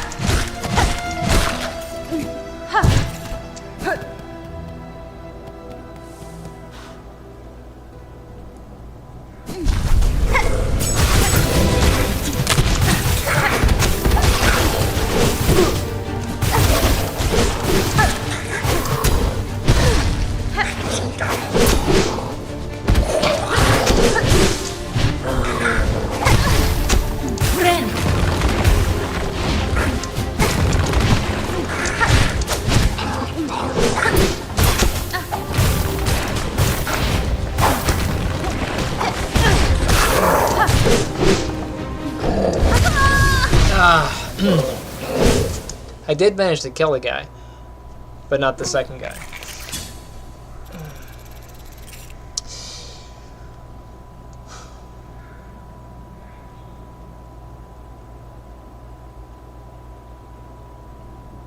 I can get way more hits off with the other kit on the big guy. But it's that little guy's the one who really gives me a lot of trouble.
Let's go ahead and switch. Alright, and then the thing I'm going to change out would be this. I'm also going to take this with me.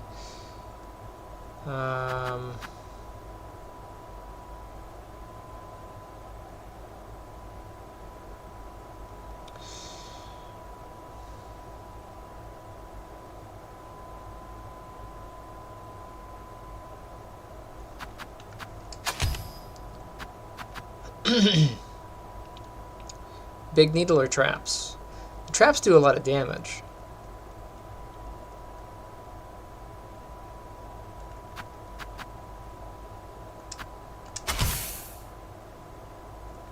But I get 12 big needles.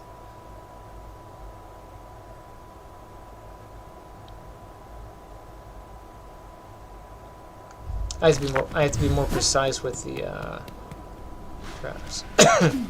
Or with the needle.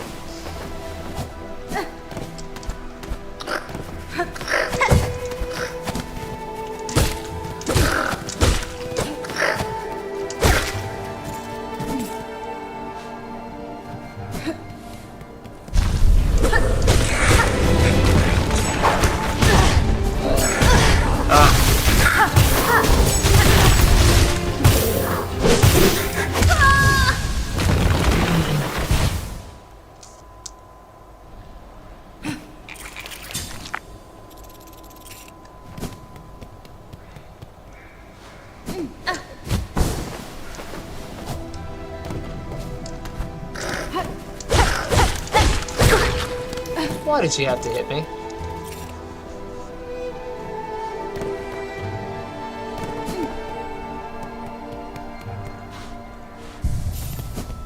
And I have plenty of beads I can go and buy. It's a shame that I burned off the 300 beads. I should have taken that 320 and gone and bought more shell shards. Since I couldn't do anything else with them.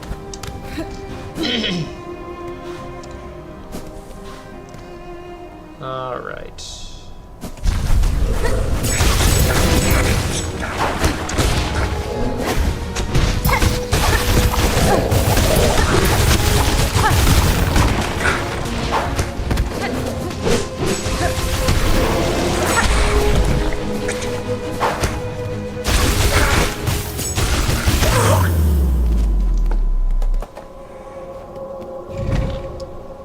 There we go. I just spammed. I was like, whatever. I'm just gonna drop them all.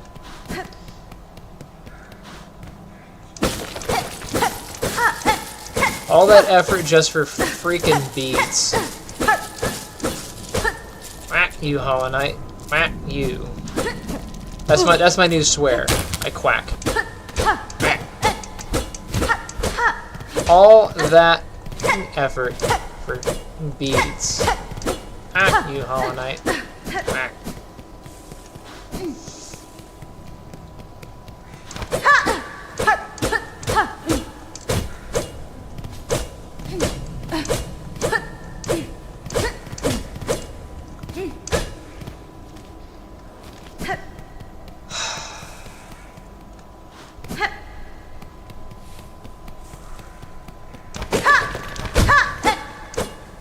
I just can't believe all the effort for nothing, but I could have expected that from Hollow Knight. Not a mask, not a spindle, not a memory charm.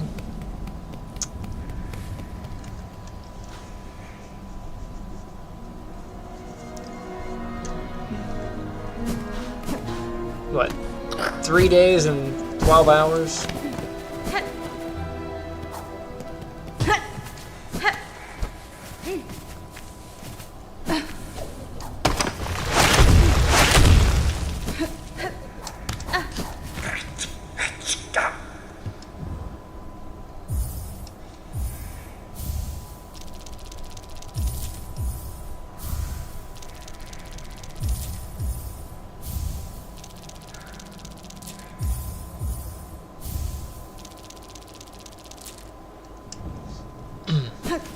Since I can't store any more beads.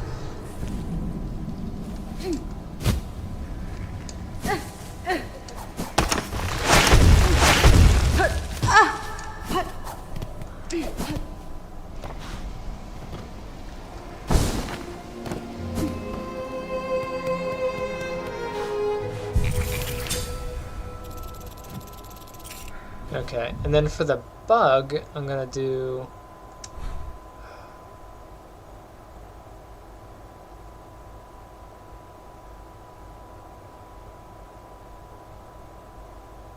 With them being super squishy, I've had a hard time with the other kit, so I'm gonna just use this kit. Where is that bug at? He is... down.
Alright, so the dive bomb won't work on him.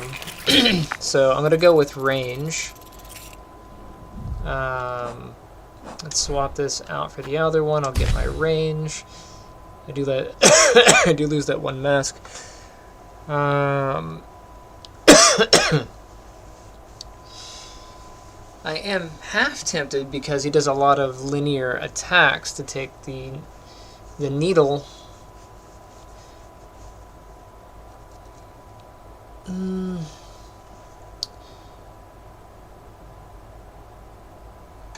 I'll hold off on that. Let's take Shard Bundle.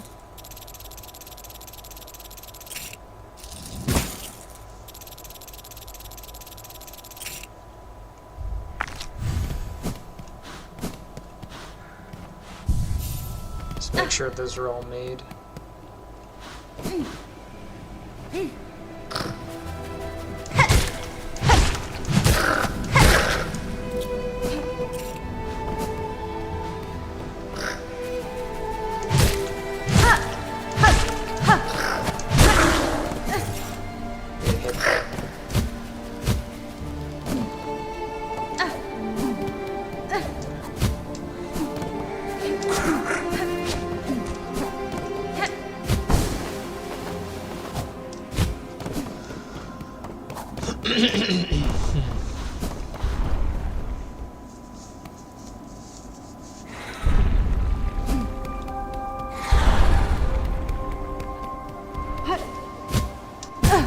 Oh, come on. Stop being a... Oh, okay.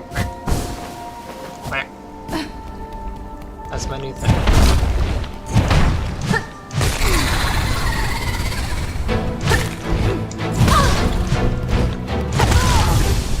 Two fucking hits. 2 hits.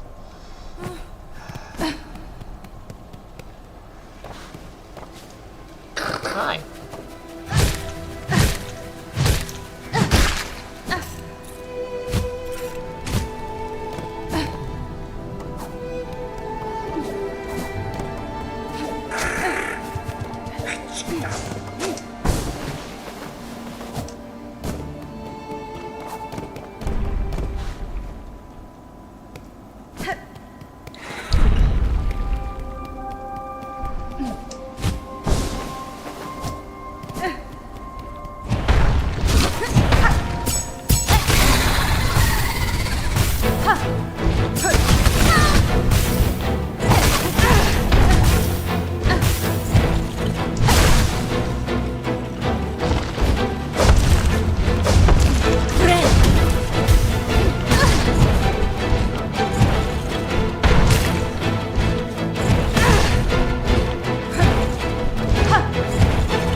Alright, well, I will just spam all the traps and all the frickin' bows, and we'll see what happens. I'm being conservative.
His little irritating bugs could have killed me there.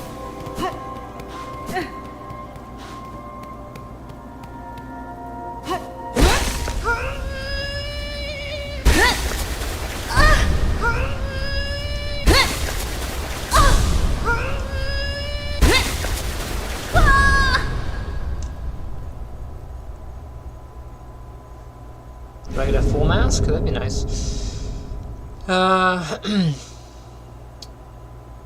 Beast Crest. Tear foes with savage slashes, bind to enter a wildly fury, and steal life from prey. To change crest, open the crest menu.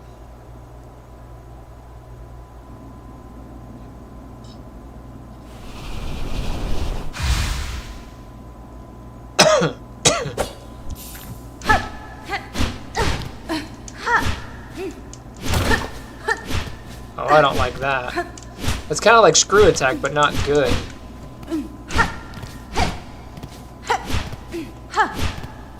How are you supposed to control your bounces with this nonsense?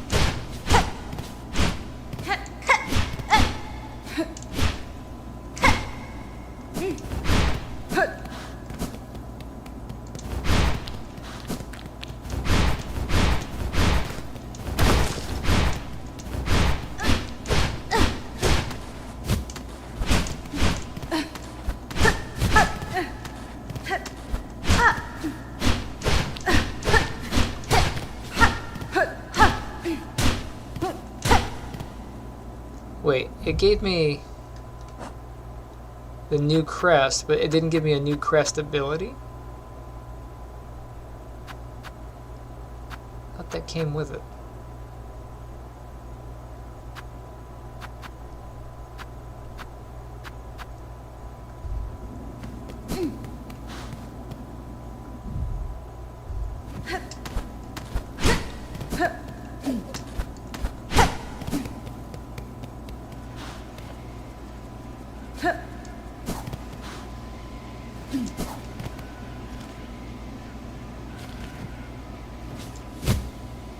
Oh, I don't trust that. Right, because I have this, the other stupid thing.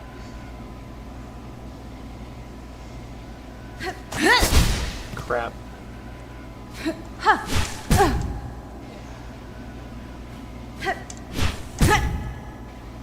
I don't see this working at all.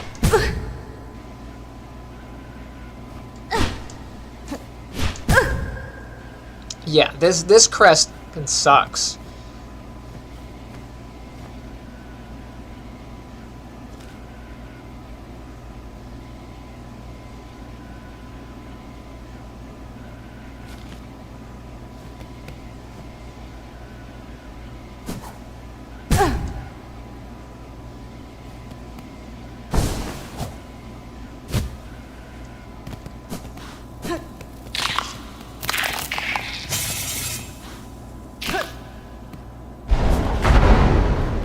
I can't go in there anymore?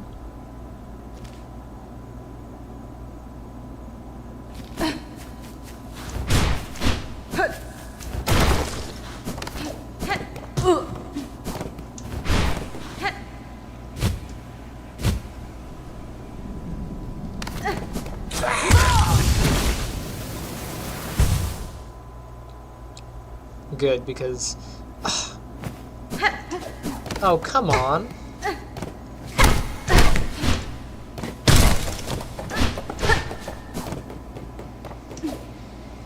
I wanted to be where I could take this stupid crest off.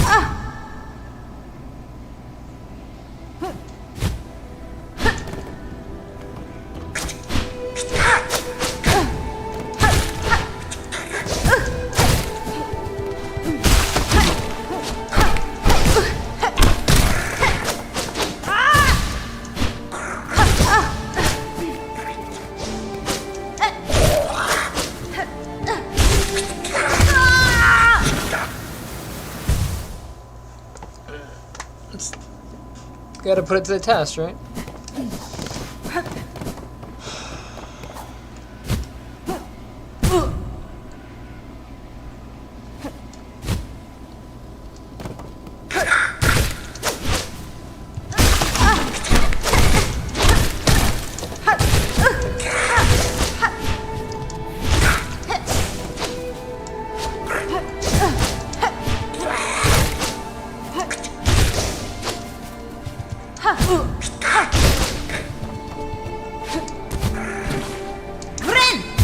That's basically their screw attack.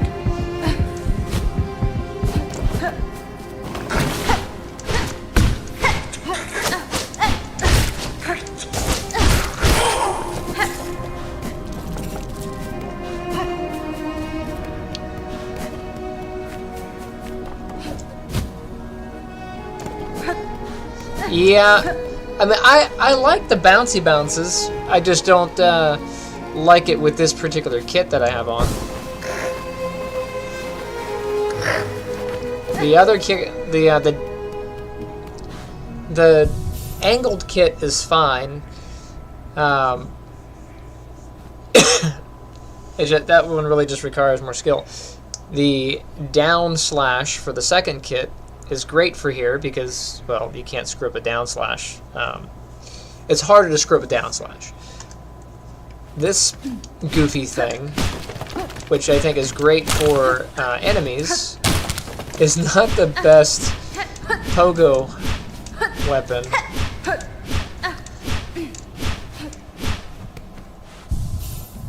But if I'm going to have this stupid thing, I guess I'll take the usual.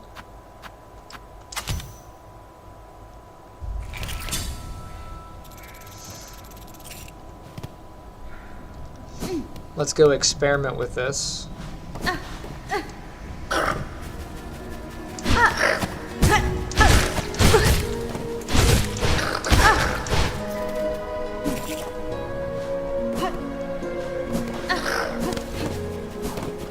I'm already not a fan.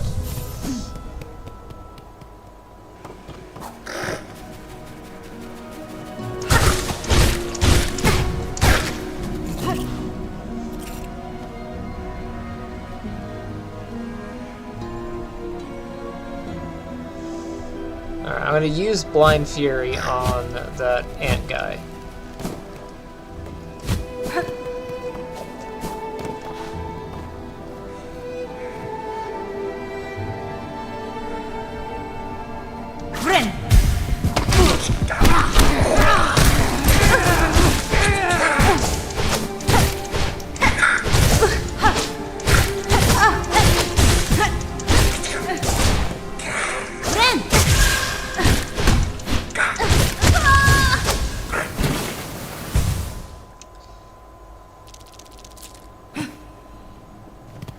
No, I'm not really a fan.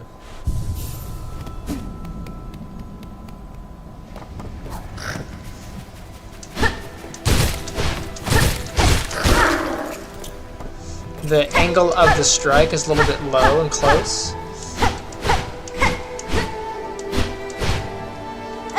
There is this strike.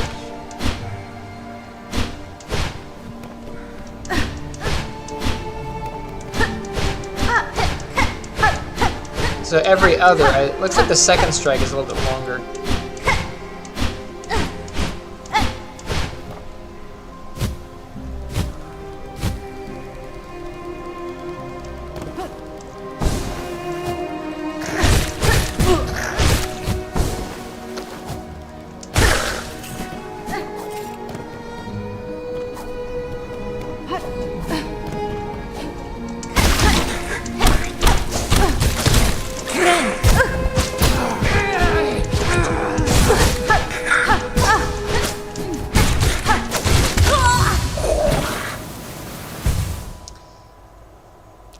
Yeah, the Berserker mode doesn't seem like it does all that much.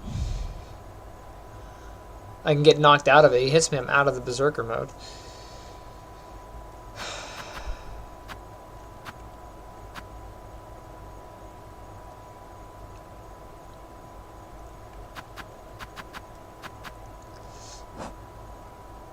Yeah, I don't know. And it's tough because I don't want to like not use it because it's new. You know, I want to use it and see if it really does suck or if it's just me. But this really seems like it sucks. So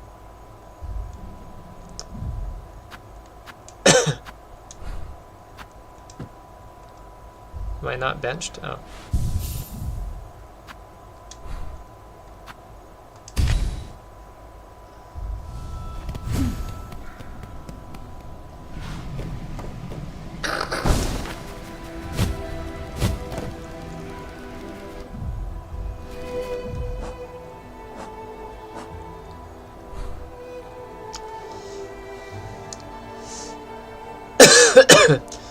It looks like there's a part that should connect And the Morrow a bit up. I don't know if I can get to it, but we'll try. That's all the way to the left.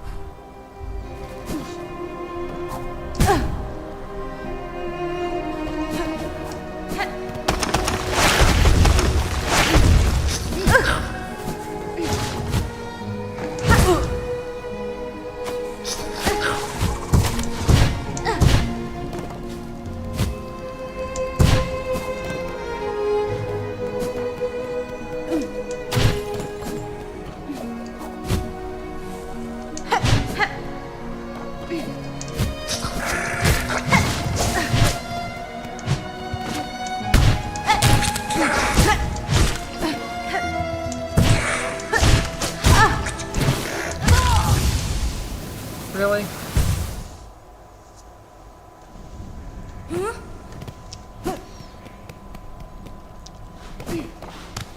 We...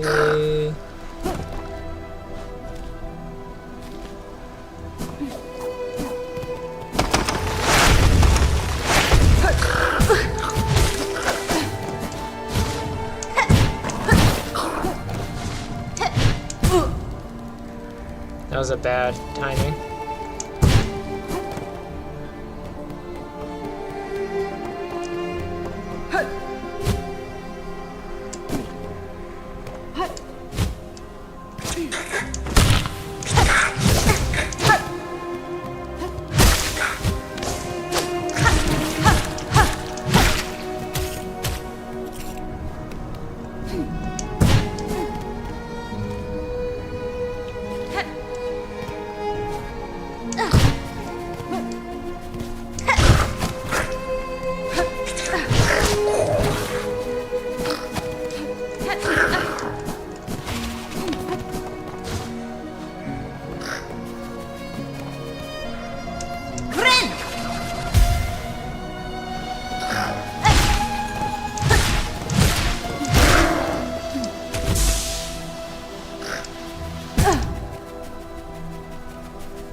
Because it sucks.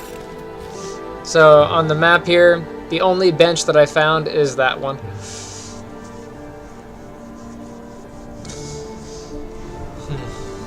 So you have to run all the way from the Morrow, bounce through all this nonsense, get up there, and try to beat that boss. Yeah, it sucks.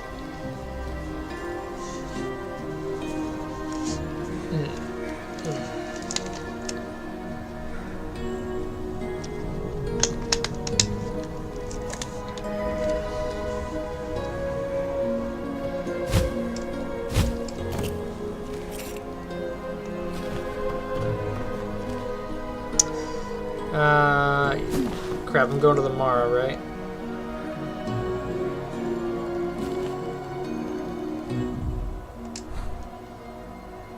Yeah.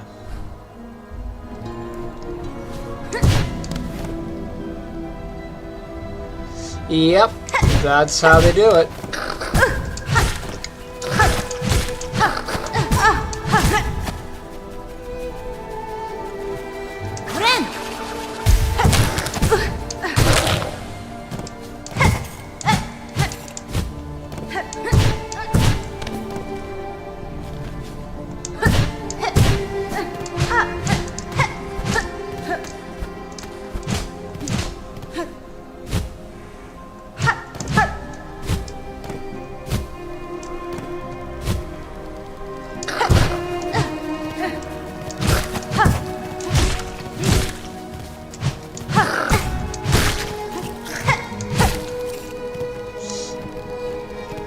Remember I was saying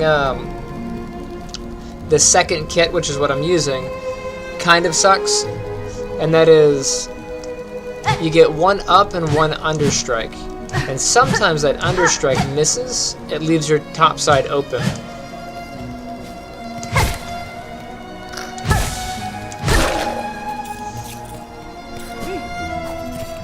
So I still think the first kit is probably the best, but down strike on this one's really good, and I like the range of it. Friend. Alright.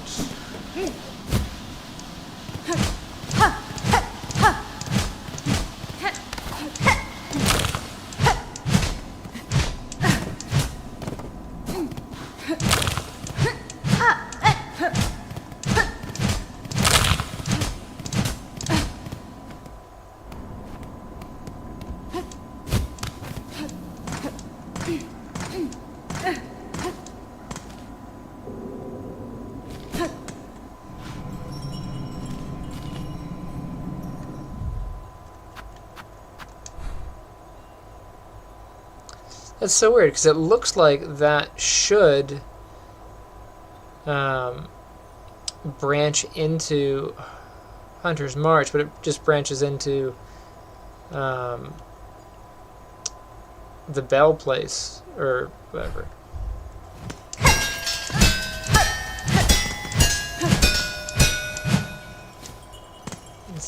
Or I guess it's just a dead... Yeah, so I am in a lower portion of Bellheart.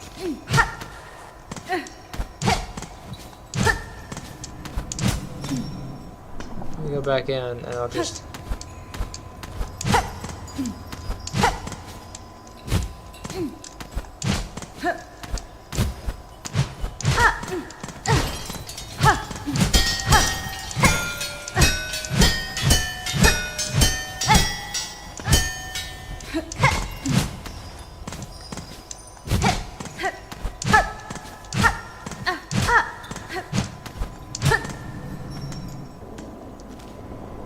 Seems like there should be more to that, but...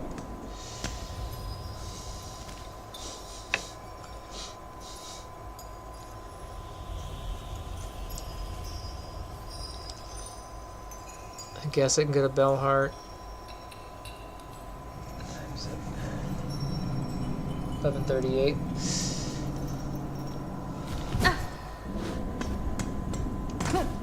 And where is the station? All the way to the left.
Let's go to...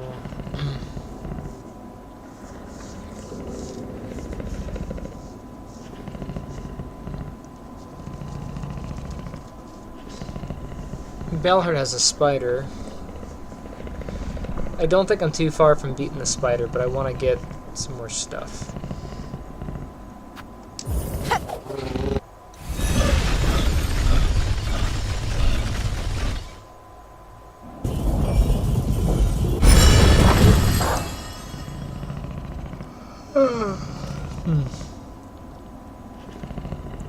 Let's go.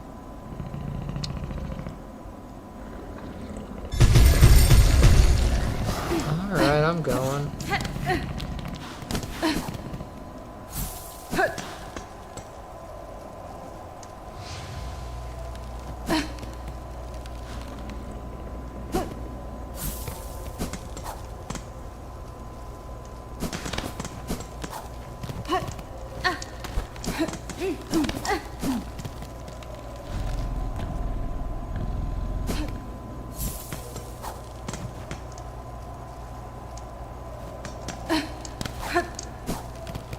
I guess I'm gonna have to get protection from the ice.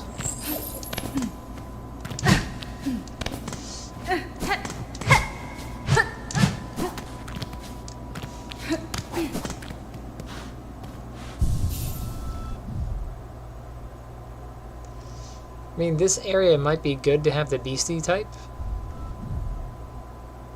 but I don't know.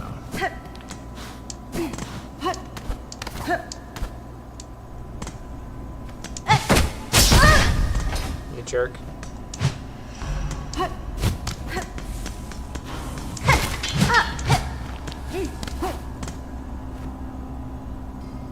Hostage.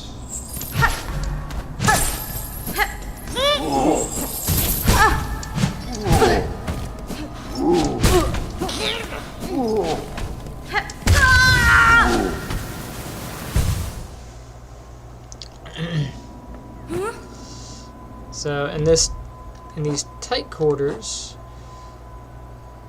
let's go with the beastie.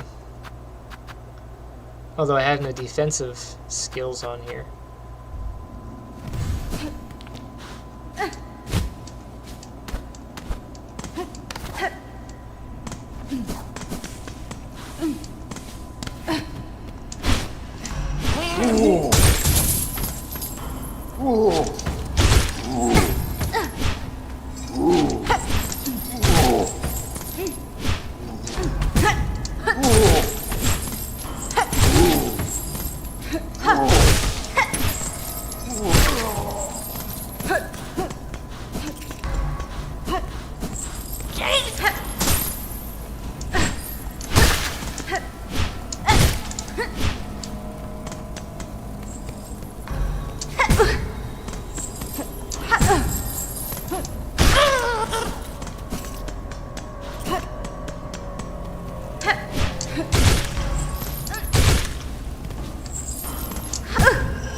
So in the beastie mode, I guess every time I hit, I gain life, but I'm not too keen on that because I would much rather just survive.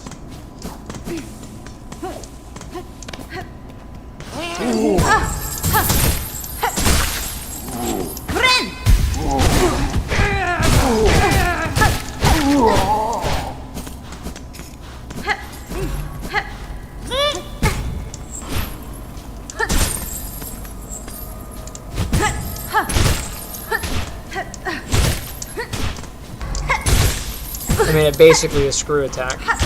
A very poor version of it.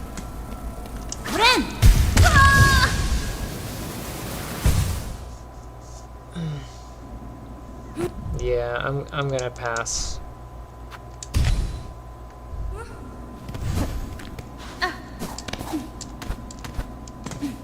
Your hit range is shorter, and you can't heal effectively.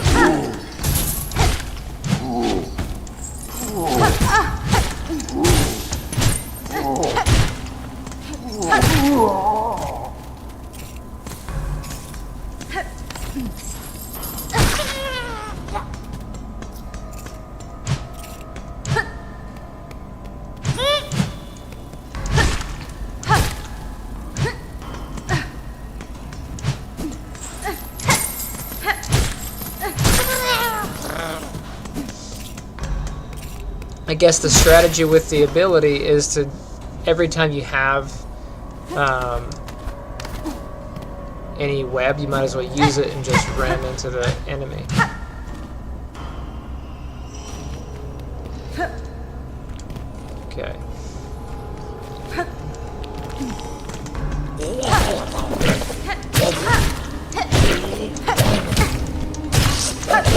Alright,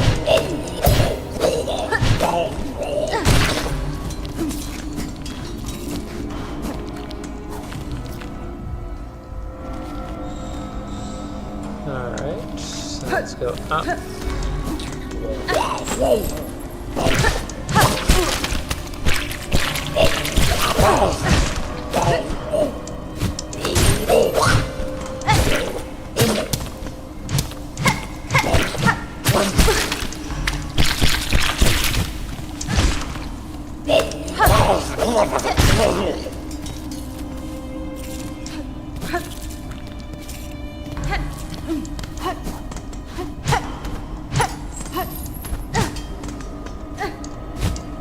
Ren.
More thread.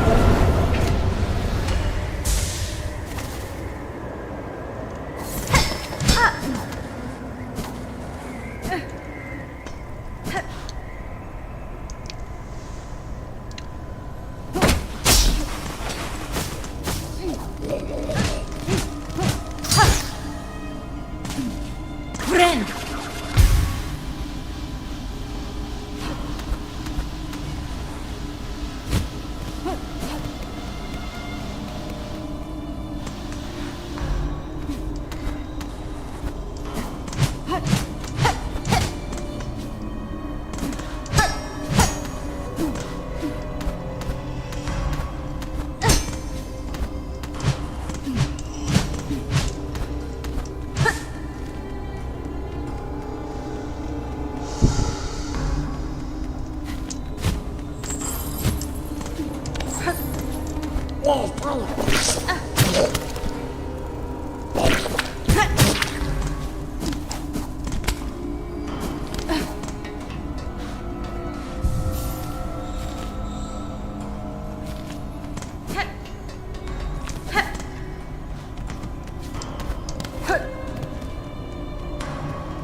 Lame.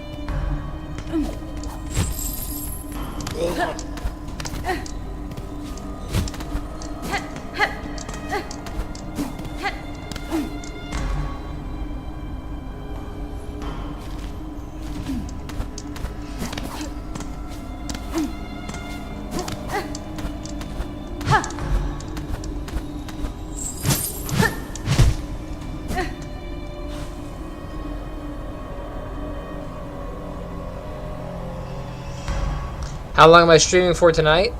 I'm probably hopping off in about 10 minutes.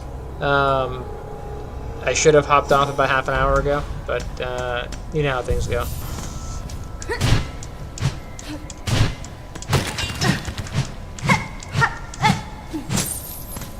Unfortunately, I gotta get up at 6.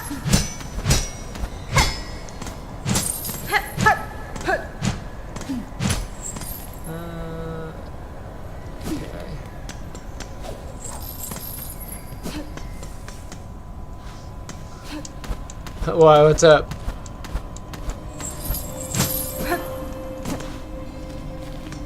Okay, that's an apostate.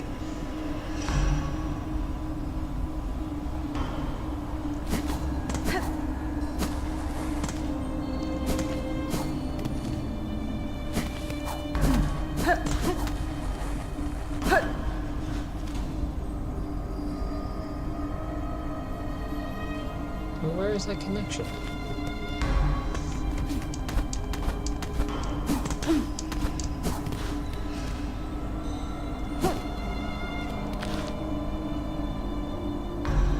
Oh, yeah. I feel your pain.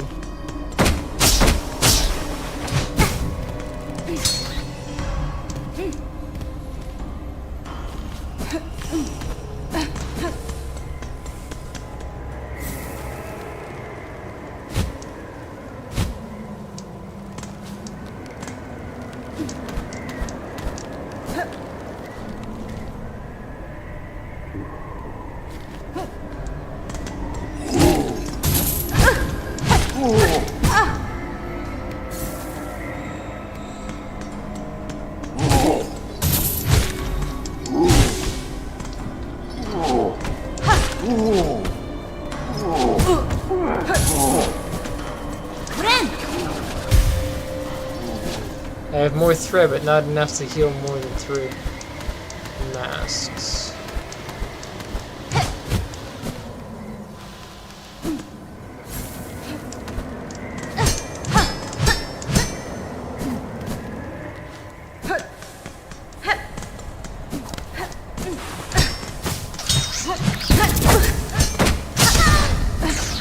Crap.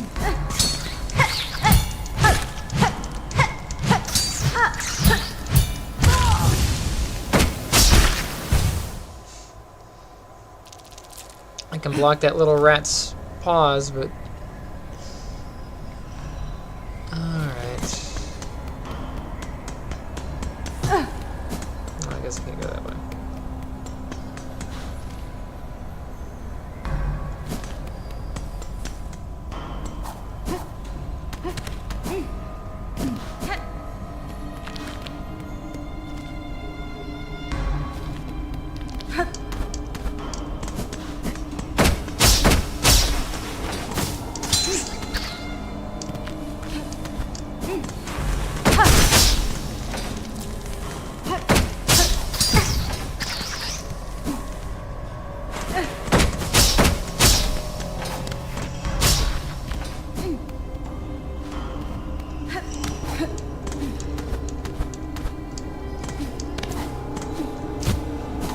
Crap.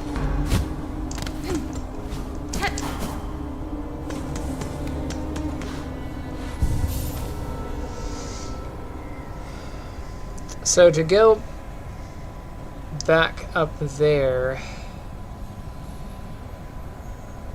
I'm gonna have to go all the way out and around again. But that's gonna take a while, and I don't think I have enough time for it tonight, so I'm gonna hop off. Appreciate you guys joining me, and I will see you next time. Have a good night.